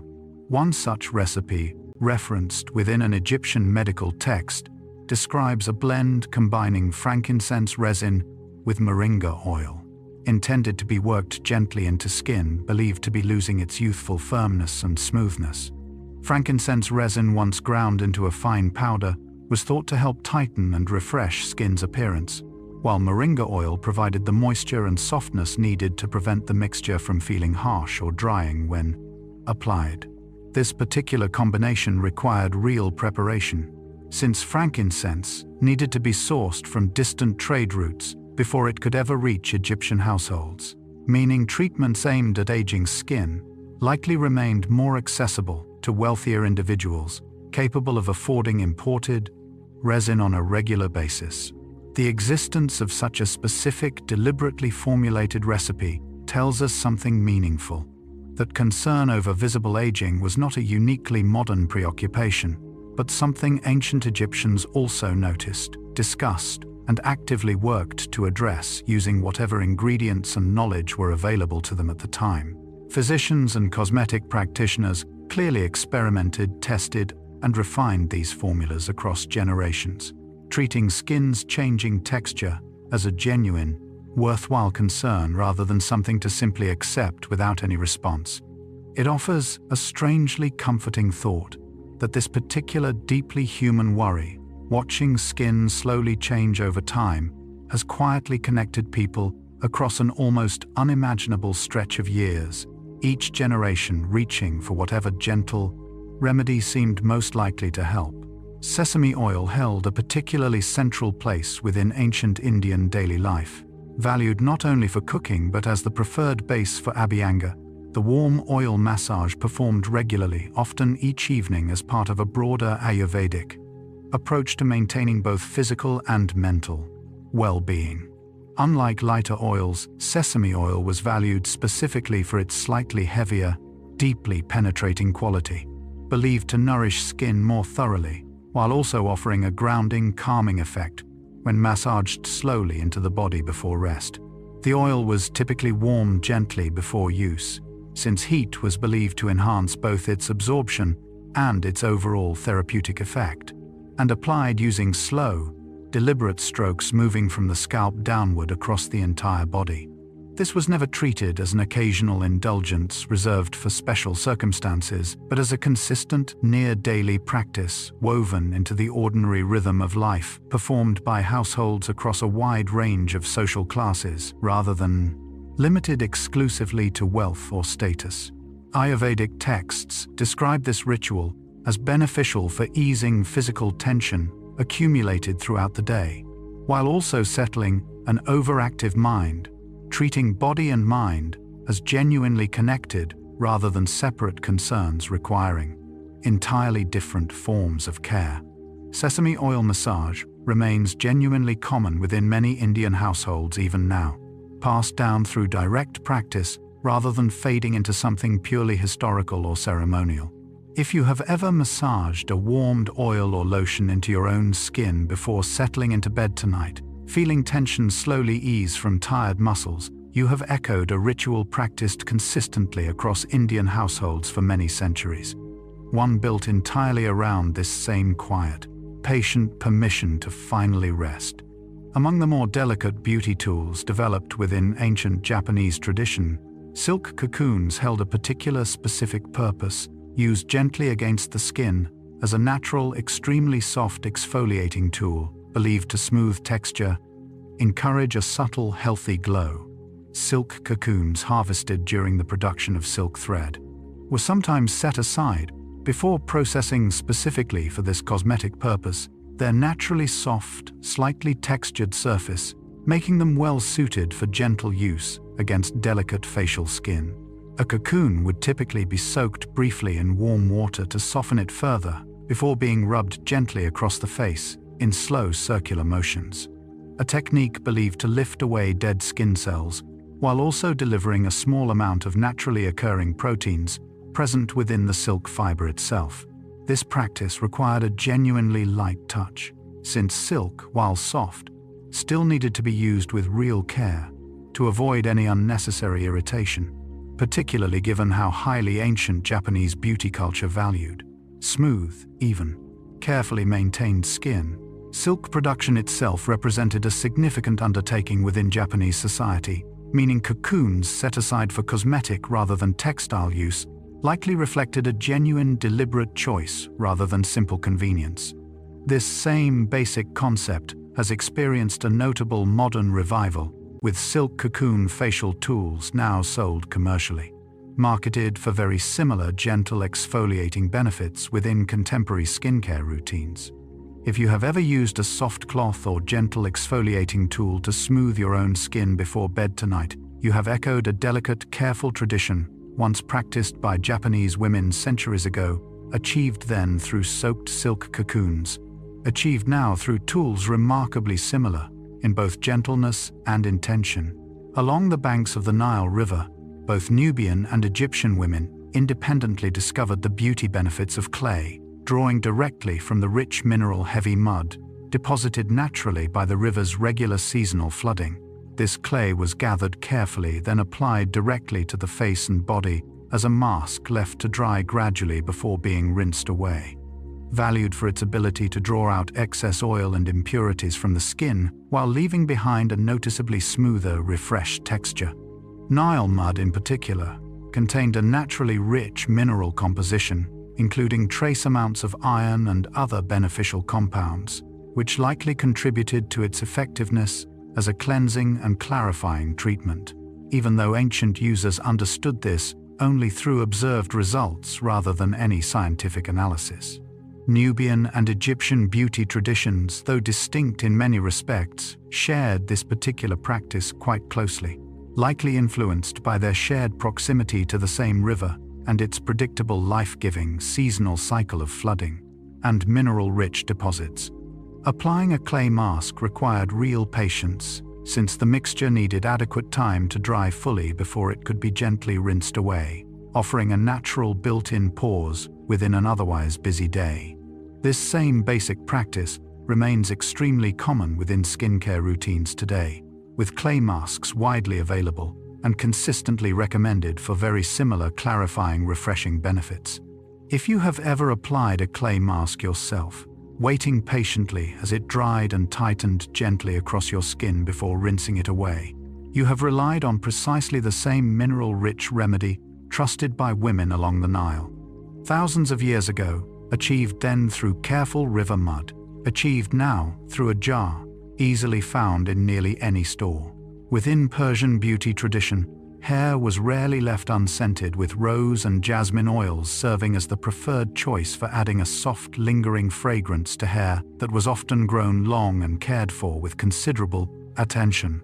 Rose oil distilled carefully from the same damask roses that supplied Persia's famous rosewater industry was prized for its rich, familiar fragrance, while jasmine oil offered a slightly sweeter, more delicate scent, often reserved for evening occasions or special gatherings. Both oils were applied sparingly, typically worked through the ends of the hair or lightly dabbed near the scalp, allowing the fragrance to release gradually throughout the day, rather than overwhelming the senses all at once. Producing either oil required real patience, since flower petals needed to be gathered at precisely the right moment, then processed through careful distillation before their fragrant oil could be extracted and bottled for use. Persian households valued this kind of fragrant self-care as an expected part of daily grooming, particularly among women who could access these oils regularly, treating scent as an essential companion to visible beauty rather than a separate optional addition. Applying these oils became something of a quiet ritual in itself. Small, careful movements, a few drops warmed gently between the palms before being smoothed through hair already softened by earlier care. This same instinct persists clearly today. Whenever someone reaches for a scented hair oil or perfume specifically to feel a little more composed, a little more finished before stepping into their day, that same simple desire to carry a pleasant, familiar fragrance with you throughout an ordinary day connects you now to Persian women who understood this exact same quiet comfort many centuries ago. We touched earlier on how Roman noblewomen bathed in milk, drawn to a softness they could feel but never fully explain. It is worth returning to that idea once more, this time focusing specifically on what milk was quietly doing at a level no ancient observer could have understood. Milk naturally contains lactic acid, a mild, gentle compound capable of loosening the bonds, holding dead skin cells to the surface, allowing them to be washed away more easily than with water alone. Ancient bathers noticed only the result: skin that felt smoother and appeared to hold light more evenly, without ever understanding the specific chemistry responsible for that quiet transformation. This same gentle acid appears today within modern skincare products, explicitly formulated around lactic acid, marketed for very similar exfoliating and brightening benefits, essentially formalizing through laboratory testing something ancient bathers had already discovered, simply through repeated, attentive use. What makes this particular thread so interesting is how indirect the original discovery likely was. No one testing milk deliberately for its acid content, but simply noticing bath after bath that skin responded favorably and choosing quite reasonably to keep doing what clearly seemed to work. That kind of patient observational trust, built slowly across repeated experience rather than any formal understanding, appears again and again throughout ancient beauty history. Ordinary people testing, noticing, and refining long before science ever arrived to explain why. Tonight, if you use a cleanser or lotion containing lactic acid, know that you are relying on a gentle chemical process first discovered not in any laboratory, but quietly, patiently, within the warm, milky water of an ancient Roman bath. Eyebrow shaping held real significance within ancient Egyptian cosmetic tradition, achieved using small bronze tweezers, strikingly similar in basic design to tools still found in bathroom drawers and makeup bags today. These early tweezers were typically shaped with two narrow, slightly curved arms, meeting at a point, allowing for the precise removal of individual hairs, much the same careful, deliberate motion required when using tweezers. Now, archaeologists have recovered numerous examples of these tools from Egyptian burial sites, often crafted with notable care and occasionally decorated with simple engraved patterns, suggesting they were considered personal, valued possessions, rather than purely disposable implements. Shaping the brow required patience and a steady hand, since removing hair one strand at a time, without the benefit of magnifying mirrors or particularly bright lighting, demanded real focus and careful attention. Egyptian cosmetic ideals favored well-defined, deliberately shaped brows, considered an essential part of a polished, complete appearance, much the same way brow shaping remains a valued part of many beauty routines today. Wealthier women likely had access to finer, more precisely crafted tweezers, while simpler versions were probably available more broadly, suggesting brow shaping crossed social boundaries, even if the specific tools involved varied somewhat in quality. If you have ever leaned close to a mirror yourself, tweezers in hand, carefully removing a single stray hair with slow, deliberate precision, you have relied on a tool and technique remarkably unchanged since ancient Egypt. The same basic design, the same careful focus, the same simple desire to feel just a little more put together before facing the day ahead. We touched earlier on how Persian brides once decorated their hands with henna before their wedding day. And it is worth returning to this same tradition now within its deeply rooted Indian context, where henna carries meaning reaching well beyond simple decoration alone. Within Indian wedding tradition, henna, known locally as mehendi, is applied in intricate, detailed patterns across the hands and feet, often taking several hours to complete, sometimes performed the evening before the wedding itself, as part of a joyful communal celebration involving close family and friends. Beyond its visual beauty, henna carries symbolic weight within many Indian communities associated with fertility, protection from misfortune, and blessings for a joyful, prosperous marriage ahead.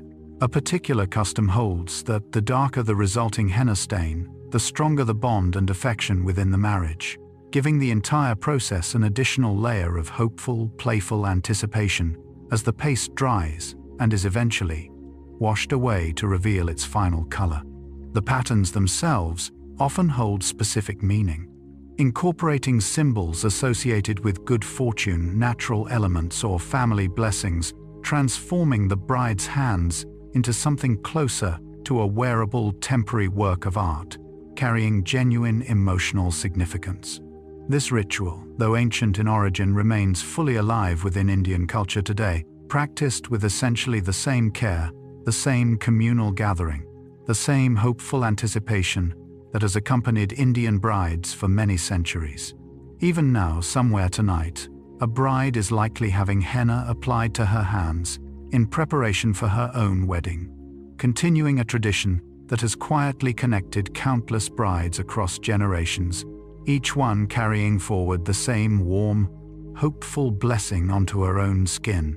Within ancient Egyptian cosmetic practice, achieving a lip color that would actually last throughout a demanding day required more than pigment alone, and beeswax served as the essential ingredient responsible for holding that color firmly in place. Egyptian cosmetic formulators blended red ochre or other natural pigments together with melted beeswax, creating a smooth, workable paste that could be applied to the lips and would remain in place far longer than pigment mixed with oil or water alone. Beeswax offered a particular advantage in Egypt's hot, dry climate, since it remained relatively stable even under direct sun, unlike some oil-based mixtures that might otherwise soften or shift throughout the day. Producing usable beeswax required careful processing, since raw wax needed to be gently melted and strained to remove impurities before it could be safely blended with pigment intended for direct application to delicate lip skin. This particular combination pigment, stabilized through beeswax, created something remarkably similar in function to the tinted lip balms and long-wearing lipsticks still commonly used today, addressing precisely the same practical challenge: achieving color that will genuinely last rather than fading or smudging away within hours. Beekeeping itself held real importance within ancient Egyptian society, providing not only honey, but this equally valuable wax used across a range of practical and cosmetic applications throughout Egyptian daily life. If you have ever reached for a tinted lip balm, appreciating how it manages to add color while still feeling soft and lasting comfortably through your day, you have relied on precisely the same basic formulation principle Egyptian cosmetic makers discovered and refined many thousands of years ago. Pigment made lasting and wearable through the same simple, dependable substance produced patiently by bees. We touched earlier on how ancient Chinese empresses valued pearl powder for its brightening, luminous quality, and it is worth returning to this tradition once more, this time focusing specifically on how it was applied within the broader layering process used throughout Chinese court beauty routines. Pearl powder was typically applied as a final step, smoothed gently over the face, after other preparations, including a lighter base layer, had already been completed, serving a purpose remarkably similar to how setting powder functions within modern makeup application today. This final layer helped create a smooth, even finish, while also adding the soft, natural shimmer pearl powder was so highly valued for, subtly catching available light in a way that suggested health and vitality rather than obvious heavy decoration. Applying pearl powder required a genuinely light touch, since too heavy an application could easily appear unnatural or overly thick, working against the smooth, refined finish that Chinese court beauty ideals consistently favored throughout multiple dynasties. Court women likely reapplied pearl powder periodically throughout longer days, particularly before important court appearances or ceremonial occasions, treating careful maintenance of their appearance as an ongoing, deliberate responsibility, rather than a single completed task each morning. The layering process itself reflected a broader understanding. One echoed clearly within modern makeup application that a polished, finished appearance often depends less on any single product and more on how thoughtfully different steps are combined and built upon one another. If you have ever applied a setting powder as a final step in your own routine, smoothing away any remaining shine while locking your look gently into place, you have followed a layering principle Chinese court women understood and practiced with great care many centuries before setting powder ever carried that particular modern name.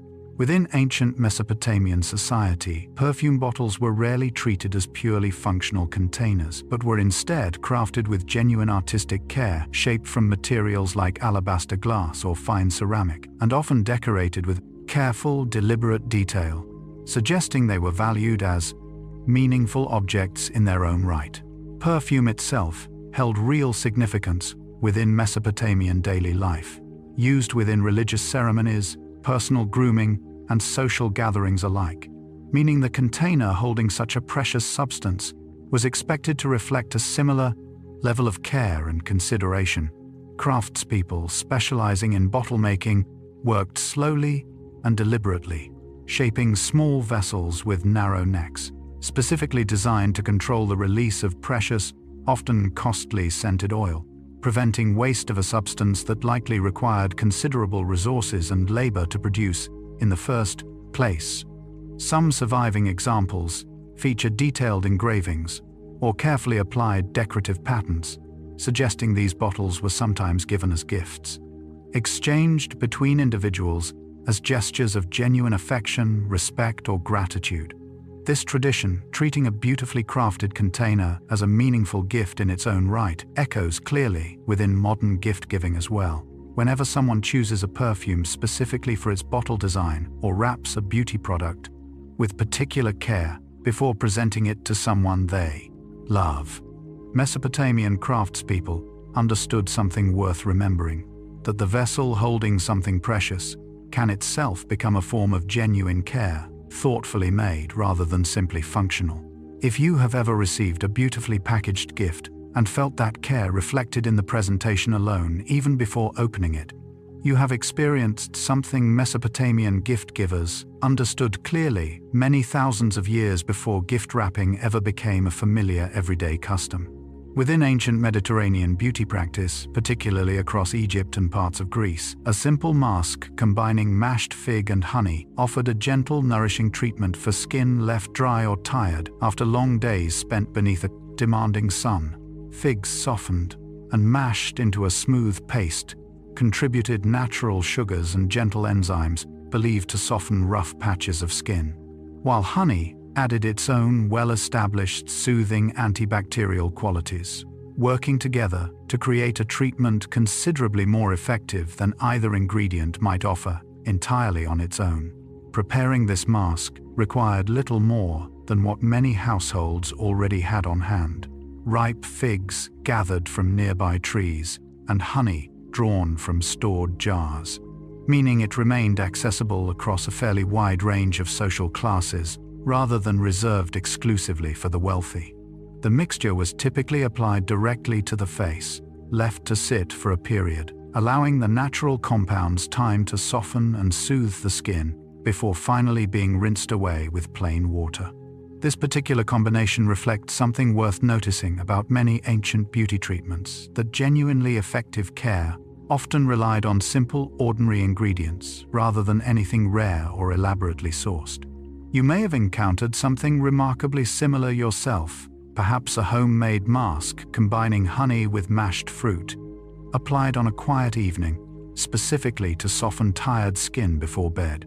That same instinct, reaching for simple, natural ingredients already resting in your kitchen, connects you directly to Egyptian and Greek women who understood many centuries ago that genuine care rarely requires anything more elaborate than what is already close at hand, patiently mashed, gently applied, and given a little time to work.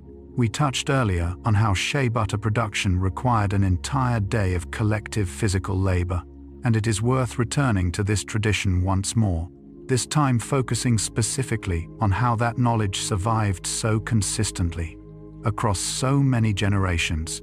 Shea butter production was never documented through written recipes or formal instruction, but was instead passed forward entirely through direct practice. Daughters learning alongside their mothers and other women within their community, absorbing the precise rhythm of roasting, grinding, boiling, and kneading through repeated hands-on participation rather than any written guide. This method of teaching meant that knowledge remained deeply embedded within community life itself, inseparable from the relationships and shared labor that produced it, rather than existing as separate abstract information that could simply be read and memorized. Young girls would typically begin participating in smaller tasks first, perhaps helping gather fallen shea nuts, gradually taking on more demanding responsibilities as they grew older and their hands grew more practiced and confident. This gradual apprenticeship, extended across childhood and adolescence, meant that by the time a young woman was fully grown, she carried within her own hands decades of inherited knowledge, refined slowly through her own repeated practice, alongside the careful guidance of those who came before her. Given that this method of teaching relied entirely on direct personal transmission, the survival of shea butter traditions across many centuries depended completely on relationships between mothers and daughters, remaining strong and consistent across countless individual families. There is something quietly moving in recognizing that a substance now found in lotions worldwide carries within it not a formula written on paper, but generations of patient teaching, hand-guiding hand, passed forward with the same warmth and care found in any close, trusted family bond. Alongside the more well-known lead-based powders favored within Roman cosmetic practice, some women relied instead on gentler alternatives, particularly finely ground chalk or wheat flour, applied to achieve a similarly pale complexion, without relying on the more dangerous mineral compounds. Increasingly associated even at the time with certain unexplained illnesses, chalk ground down until it reached an extremely fine powdery consistency could be applied across the face, using a soft cloth or brush, offering a lighter, though generally less dramatic, paling effect compared to lead-based alternatives. Wheat flour served a similar purpose for women with more limited access to specialized cosmetic ingredients, providing an easily accessible, household-based option capable of achieving a comparable, if somewhat less refined, result. These gentler alternatives were likely favored particularly among women who had noticed troubling patterns of illness among those using lead-based powders more consistently, even without any formal scientific understanding of exactly why. Such patterns seemed to emerge, producing a smooth, even application using either chalk or flour still required real care, since uneven application could easily appear patchy or unnatural, rather than achieving the smooth, refined finish so consistently valued within Roman beauty ideals. This quieter alternative tradition offers an important reminder that not every ancient practice pursued dramatic effect regardless of consequence, and that some women, guided by careful observation rather than formal knowledge, chose gentler paths, even when more dramatic options remained readily available. It suggests a kind of quiet wisdom, worth appreciating, an instinct toward caution that existed even within a culture otherwise willing to accept considerable risk in pursuit of a particular highly valued ideal. Among the more visually striking beauty customs practiced within ancient Egypt, wax cones infused with fragrant oils were sometimes worn balanced carefully atop the head during formal gatherings and celebrations designed specifically to melt gradually throughout the event, releasing a continuous, gentle fragrance as the evening progressed. These cones were typically crafted from a blend of fat or wax combined with precious scented oils, including those derived from frankincense, myrrh, or other treasured botanical sources, shaped into a compact form capable of resting securely atop carefully styled hair or an elaborate wig. As body heat and the surrounding warmth of a gathering gradually softened the cone, fragrant oil would slowly release, trickling gently down the hair and skin, ensuring the wearer remained pleasantly scented throughout the entire duration of a lengthy celebration, rather than relying on a single application that might fade after only an hour or two. This particular custom appears frequently within Egyptian tomb paintings, where figures are often depicted with these distinctive cones resting atop their heads during banquet scenes, suggesting the practice held real social and ceremonial significance rather than existing as mere decoration. Producing these cones required real skill, balancing fragrance potency against melting speed, ensuring the scent released gradually and evenly rather than too quickly or unevenly throughout an event. This ingenious slow-release approach solved a genuinely practical problem long before modern long-lasting fragrance technology existed, offering guests and hosts alike a consistently pleasant scent throughout even the longest, warmest evening gatherings. It reflects a thoughtful kind of ancient innovation, solving a real, ordinary problem through nothing more than careful observation and patient, deliberate craftsmanship. Along the extensive trade network known as the Silk Road, connecting distant regions across Asia, the Middle East, and eventually reaching into parts of Europe, almond oil traveled steadily among the many goods exchanged between merchants, valued specifically for its light, easily absorbed texture and its gentle, moisturizing effect on skin exposed to the harsh, dry conditions common throughout much of this vast overland route. Almond trees grew across several regions connected by these trade paths, meaning the oil itself, pressed carefully from almond kernels, became relatively accessible within areas where the trees flourished, while still representing a valued, sought-after commodity within regions further from its original source.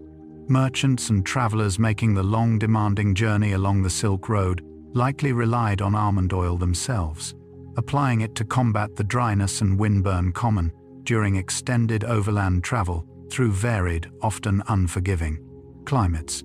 Beyond its practical use among travelers, almond oil found its way into cosmetic recipes. Across many of the cultures connected by this same trade network, blended into creams and balms, valued for their gentle, nourishing quality, suitable even for particularly sensitive or delicate skin. This same oil remains genuinely popular within skincare today, still valued for essentially the same qualities: a light texture, gentle absorption, and reliable moisturizing benefit that made it such a trusted choice many centuries ago. If you have ever smoothed a little almond oil into dry skin, appreciating how easily it absorbs without leaving behind any heavy or greasy residue, you have relied on precisely the same gentle remedy once carried carefully across thousands of miles of ancient trade routes, valued then, as it remains valued now for its quiet, dependable comfort. Within ancient Greek wedding tradition, a bride's preparation began the evening before her ceremony, with a ritual bath drawn specifically from water gathered at a particular spring or fountain, considered symbolically significant then, scented with fragrant herbs or flowers believed to bring blessing and purification before this significant transition in her life.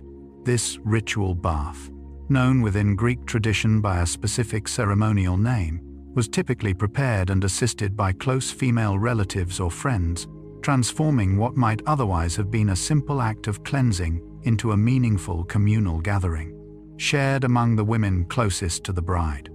The water itself was often gently warmed and scented with herbs such as chamomile or rose, chosen specifically for their pleasant fragrance and their symbolic association with purity and new beginnings. This bathing ritual carried genuine spiritual weight within ancient Greek culture, understood not simply as physical preparation, but as a meaningful transition marking the bride's movement from one significant stage of life into another, surrounded and supported by the women who had guided and cared for her throughout her own life. Similar rituals appear in various forms across many of the cultures we have already wandered through together. Persian and Indian brides adorned with henna, Indian brides anointed with turmeric, each culture marking this same significant transition through its own particular meaningful beauty. Ritual. Whatever specific form these rituals took, a consistent thread runs quietly beneath nearly all of them: women gathering together to prepare one among them for a significant new chapter, offering care, attention, and quiet blessing through the simple, patient act of preparing the body for what comes next.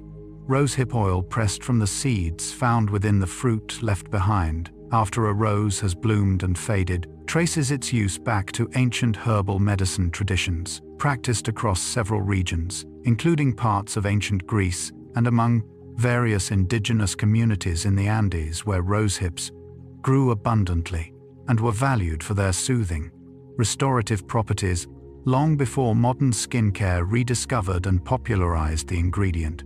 Ancient herbalists noticed that skin treated with rosehip oil seemed to heal more evenly, particularly after minor scrapes, irritation, or prolonged sun exposure, though the specific compounds responsible for this benefit remained entirely unknown until modern chemical analysis eventually identified the oil's rich content of vitamins and beneficial fatty acids many centuries later.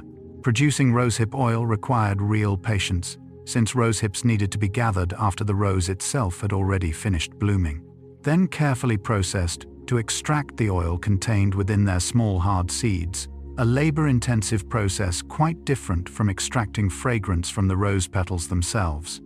This meant rosehip oil developed almost as a secondary resourceful use of a plant, already valued primarily for its fragrant petals.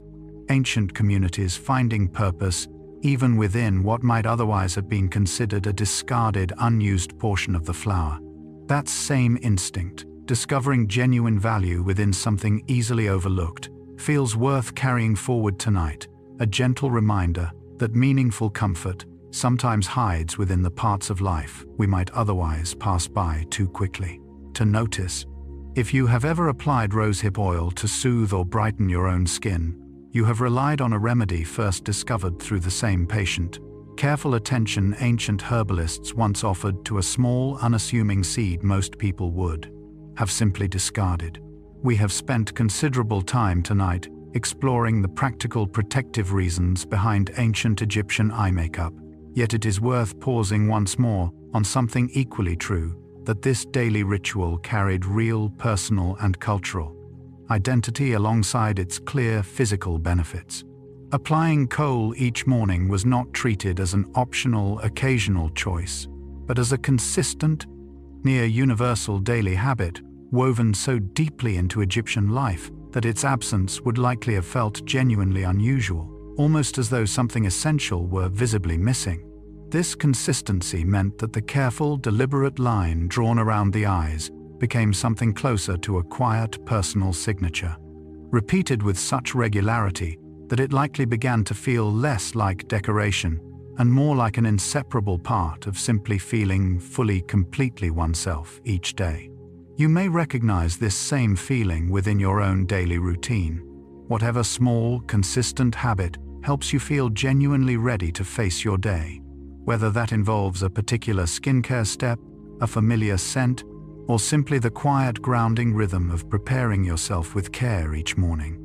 Ancient Egyptians understood something worth carrying forward tonight, that small, consistent rituals of care are rarely about vanity alone, but about the quiet, steady comfort of showing up for yourself day after day in exactly the same reliable way. That same daily line, drawn carefully around countless Egyptian eyes across thousands of years, reminds us gently that caring for ourselves consistently, even in small, simple ways, has always been part of what it means to feel genuinely, comfortably present within our own lives. Tonight we have wandered together through kohl and rice water, through olive oil and rosehip oil, through Roman bathhouses and Persian rose gardens, through countless hands across countless centuries, each one reaching quietly toward the same fundamental human comfort. And if one thread runs clearly beneath everything we have explored so far, it is this: that beauty rituals across nearly every ancient culture were rarely, if ever, only about outward appearance. Beneath the mineral pigments, the scented oils, the careful, patient preparation, something gentler was almost always happening as well. A quiet pause carved deliberately into an otherwise demanding day, a moment set aside specifically for care, for slowness, for simple, grounding attention turned inward rather than outward. Egyptian women applying oil beneath a harsh sun were caring for themselves as much as presenting themselves. Indian households performing nightly massage were settling their minds as much as softening their skin. Roman citizens gathering within warm bathhouses were nurturing connection as much as achieving cleanliness. Each ritual, however different in its specific form, carried this same underlying gift: permission to slow down, to attend gently to the body, to treat oneself with genuine patient care, rather than rushing carelessly through an unattended day. You have likely felt this same quiet permission yourself in whatever small ritual helps you feel cared for, however ordinary or unremarkable it might seem from the outside.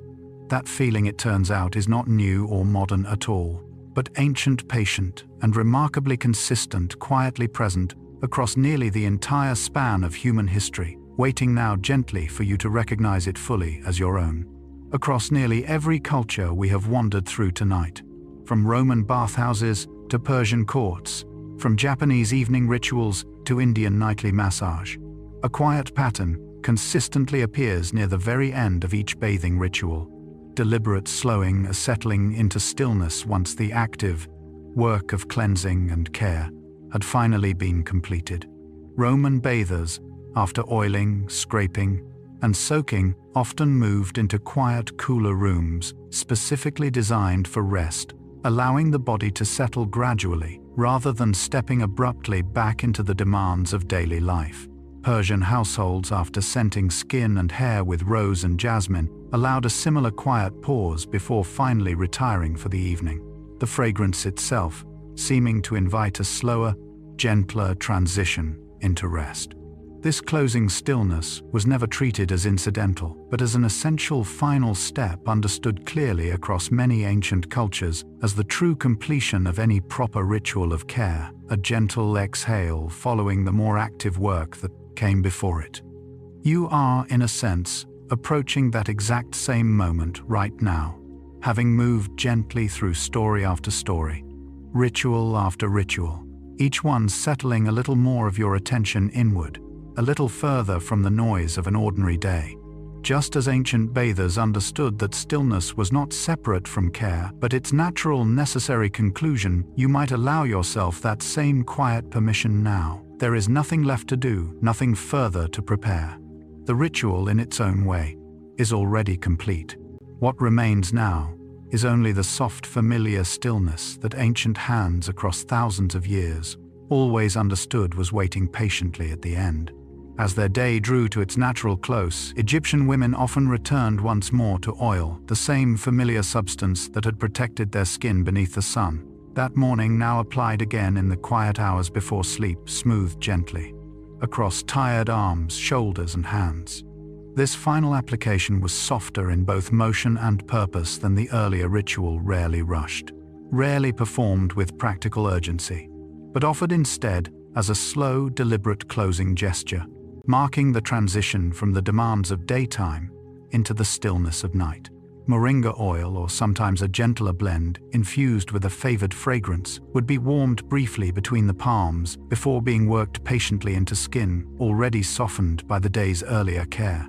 There was no audience for this particular moment, no ceremony required, simply a woman alone in quiet lamplight, tending gently to herself before finally allowing her body to rest. This small, private ritual, repeated night after night across an entire lifetime, offered something beyond simple moisture, a quiet, reliable signal to the body that the day's demands had truly ended, that safety and stillness had finally arrived. You might recognize this same instinct within your own evening now. However it takes shape for you, a small, familiar gesture offered gently to yourself before sleep finally settles in. If you have anything nearby tonight, a little lotion, a favorite oil warmed gently between your palms, you might let it become this same quiet closing gesture. Exactly as it was for Egyptian women so long ago, a final tender act of care before the whole body finally is allowed to rest. Within Roman households, evenings frequently closed with a final, simpler washing ritual, considerably quieter and more private than the grand social bathing experienced earlier. Within public bathhouses, performed instead within the home itself as the household settled gradually towards sleep. This closing ritual typically involved warm water, sometimes gently scented, used to wash the hands, face and feet, removing the last traces of a long day before finally retiring to bed. Unlike the elaborate communal bathing enjoyed earlier, this final washing was intentionally modest, requiring little more than a basin warm water and a few unhurried minutes set aside specifically for this quiet closing purpose. Household members, whether wealthy or of more modest means, generally observed some version of this same closing habit, suggesting it reflected less about status and more about a shared universal understanding that the day required a clear, deliberate ending before rest could properly begin. This small private washing offered a natural boundary separating the demands and activity of daytime from the stillness expected each evening, allowing the body itself to recognize, through this familiar repeated motion, that rest was finally, genuinely near. You likely maintained some version of this exact same boundary yourself. Whatever small washing or closing ritual helps signal to your own body that the day has truly ended. Tonight, if you have already completed that same quiet motion, washing your hands or face before settling into these final moments, you have already taken part in a closing ritual. Roman households relied upon many centuries ago the same gentle boundary, the same quiet permission finally to let the day rest. We have returned several times tonight to Abhyanga, the warm oil massage so central to Ayurvedic daily life. And it is worth closing gently on this same practice once more, this time focused specifically on its role as a nightly preparation for sleep itself. Performed in the quiet hours before bed, this final massage was understood within Ayurvedic tradition as essential preparation, not simply for softer skin but for a calmer, more settled mind, capable of releasing the accumulated tension of an entire day.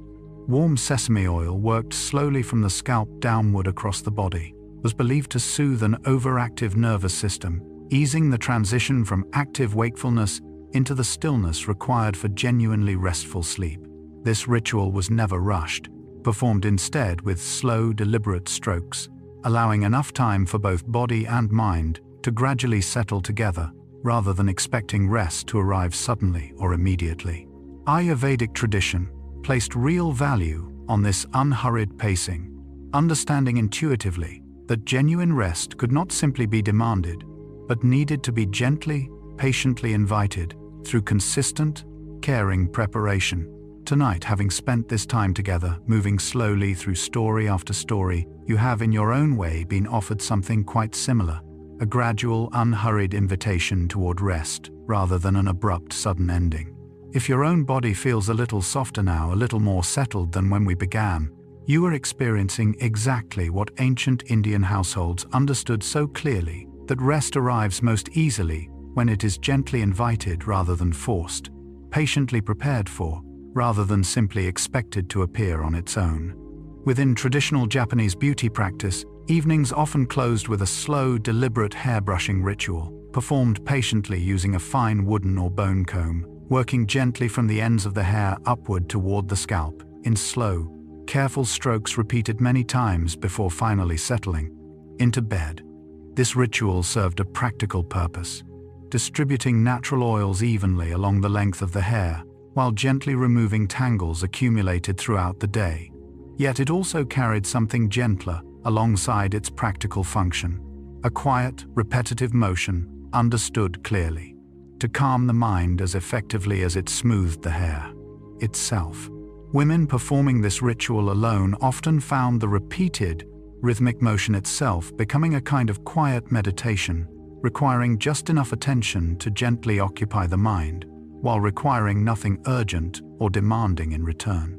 Camellia oil, the same oil once used to protect hair from sun and salt air, was sometimes applied lightly during this closing ritual as well, adding a final layer of nourishment before the hair and the woman herself finally settled into rest. This nightly practice, repeated consistently across countless individual evenings, likely became as much about the felt experience of slowing down as about any specific benefit to the hair itself. You might recognize this same quiet effect within any repetitive familiar motion you perform yourself before bed, however ordinary it might seem.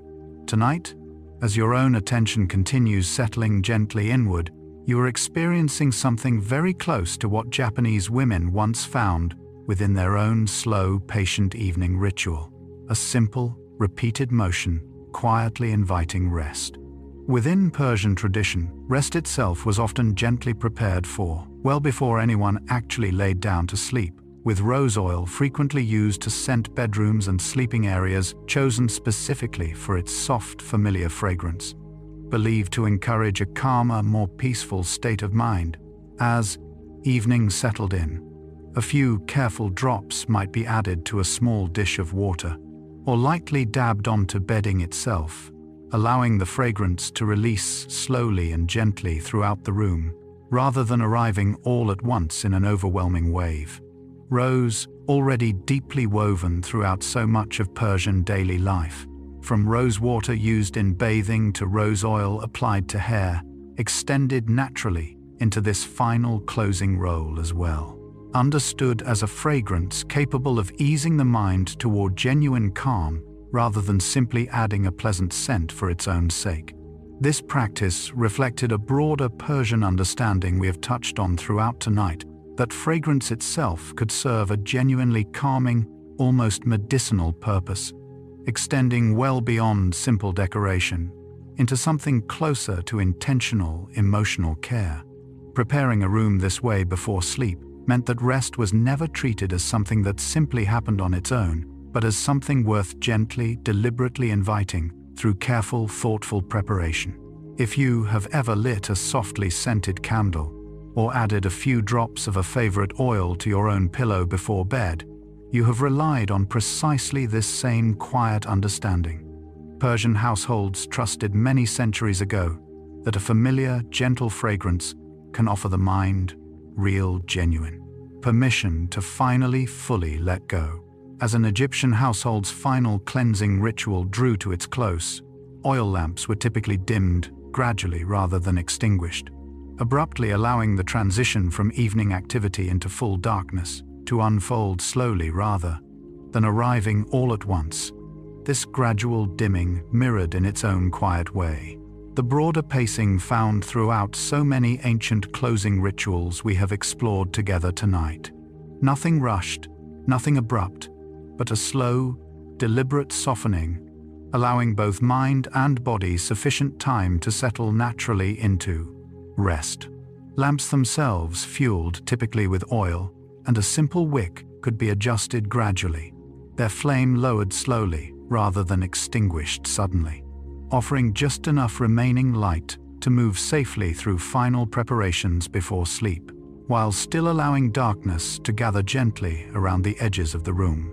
This small, easily overlooked detail reflects something worth appreciating about ancient approaches to rest more broadly, an intuitive understanding that transitions, whether from light to darkness or from activity to stillness, tend to feel far more comfortable when allowed to unfold gradually rather than forced abruptly. You might notice something similar within your own evening tonight, however. You have chosen to dim the lights or settle your own space towards stillness before sleep. That same gentle, gradual softening, light easing slowly rather than vanishing all at once, offered ancient Egyptian households a final, quiet signal that rest had genuinely fully arrived. Perhaps it can offer you that same quiet signal now as well, a gentle dimming, a slow softening permission finally fully granted to rest. Within many ancient Chinese households, the final preparation before sleep typically combined two familiar rituals we have already explored tonight. Hair carefully combed smooth, using tools shaped from wood or bone, and skin softened gently, with pearl powder or a simple nourishing oil both performed, slowly and without urgency, as the household settled toward rest. This combined closing ritual reflected a broader philosophy present throughout much of ancient Chinese daily life, one valuing balance and gradual harmony over anything sudden or rushed, extending naturally into how rest itself was. Approached each evening, combing served its practical purpose, smoothing tangles and distributing natural oils, while also offering that same quiet, repetitive calm we touched on earlier within Japanese tradition, a simple motion capable of settling the mind alongside the hair itself. Softening the skin, whether through a light oil or a delicate touch of pearl powder, added a final layer of gentle care, ensuring the body itself felt tended to and comfortable, before finally settling beneath blankets for the night. Performed consistently, evening after evening, this combined ritual likely became less about any single practical benefit and more about the reassuring familiar rhythm itself, a signal repeated so often that the body eventually came to associate it directly with the arrival of rest. You may notice even now your own body responding to the familiar rhythm of these final few stories settling gradually, much the way Chinese households once settled each night through this same gentle combined ritual of care. Hair smoothed, skin softened, the day finally fully released. Tonight we have moved together through the closing rituals of many ancient cultures. Egyptian oil applied by lamplight, Roman households washing quietly before bed, Indian evenings settled through warm massage, Japanese hair brushed slowly, patiently Persian rooms scented gently with rose Chinese, hair combed smooth alongside softened skin, each one distinct in its specific form, yet remarkably consistent in its underlying purpose. Across every single one of these traditions, regardless of geography, language, or era, the end-of-day beauty ritual served the exact same essential function, marking a clear, deliberate boundary between the demands of daytime and the stillness required for genuine rest. None of these closing rituals were rushed.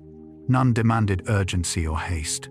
Each one instead unfolded slowly, patiently, treating the transition into rest as something worth genuine care and attention, rather than something to simply arrive on its own unattended. This consistency across so many otherwise unconnected cultures suggests something quietly universal about how humans have always understood rest, that it responds far more readily to gentle invitation than to sudden demand, that the body settles more easily when given time, warmth, and unhurried attention, rather than expected to simply switch off on command. You have spent this entire time being offered exactly that same gentle invitation, story after story, each one slowing gradually alongside your own breathing, your own attention. Now, in these final closing moments together, you might allow yourself that same quiet permission.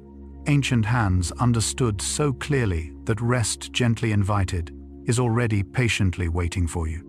We have traveled together tonight, across an extraordinary stretch of human history, through Egyptian tombs and Roman bathhouses, through Persian rose gardens and quiet Japanese evenings, through countless hands reaching again and again across thousands of years toward the exact same simple comfort oil, warmed gently between palms, hair brushed slowly and patiently, skin softened with quiet, deliberate care. Every single ritual we explored tonight, however different in its specific form, carried within it this same underlying gift: permission to slow down, to attend gently to the body, to treat the ending of a day as something worth genuine, unhurried care. You are in this very moment, exactly where each of those ancient women once found themselves as well, at the quiet, natural close of a long day, with nothing further required of you now, except stillness. You do not need mineral pigment or scented oil to access this same comfort tonight. You need only what you already have permission gently offered, to let your body finally fully rest. Just as an Egyptian woman once dimmed her lamp, just as a Japanese woman once set down her comb, just as countless women across countless centuries once completed their own final quiet ritual before sleep, you too can allow this day to close, now gently, without urgency, without anything left undone. Whatever you are holding onto from today, you can set it down now, exactly as they did, trusting, as they trusted, that rest is not something to be earned or forced, but something simply, patiently waiting for you to finally gently let it in. Thank you for spending this time here with me. Until next time, good night.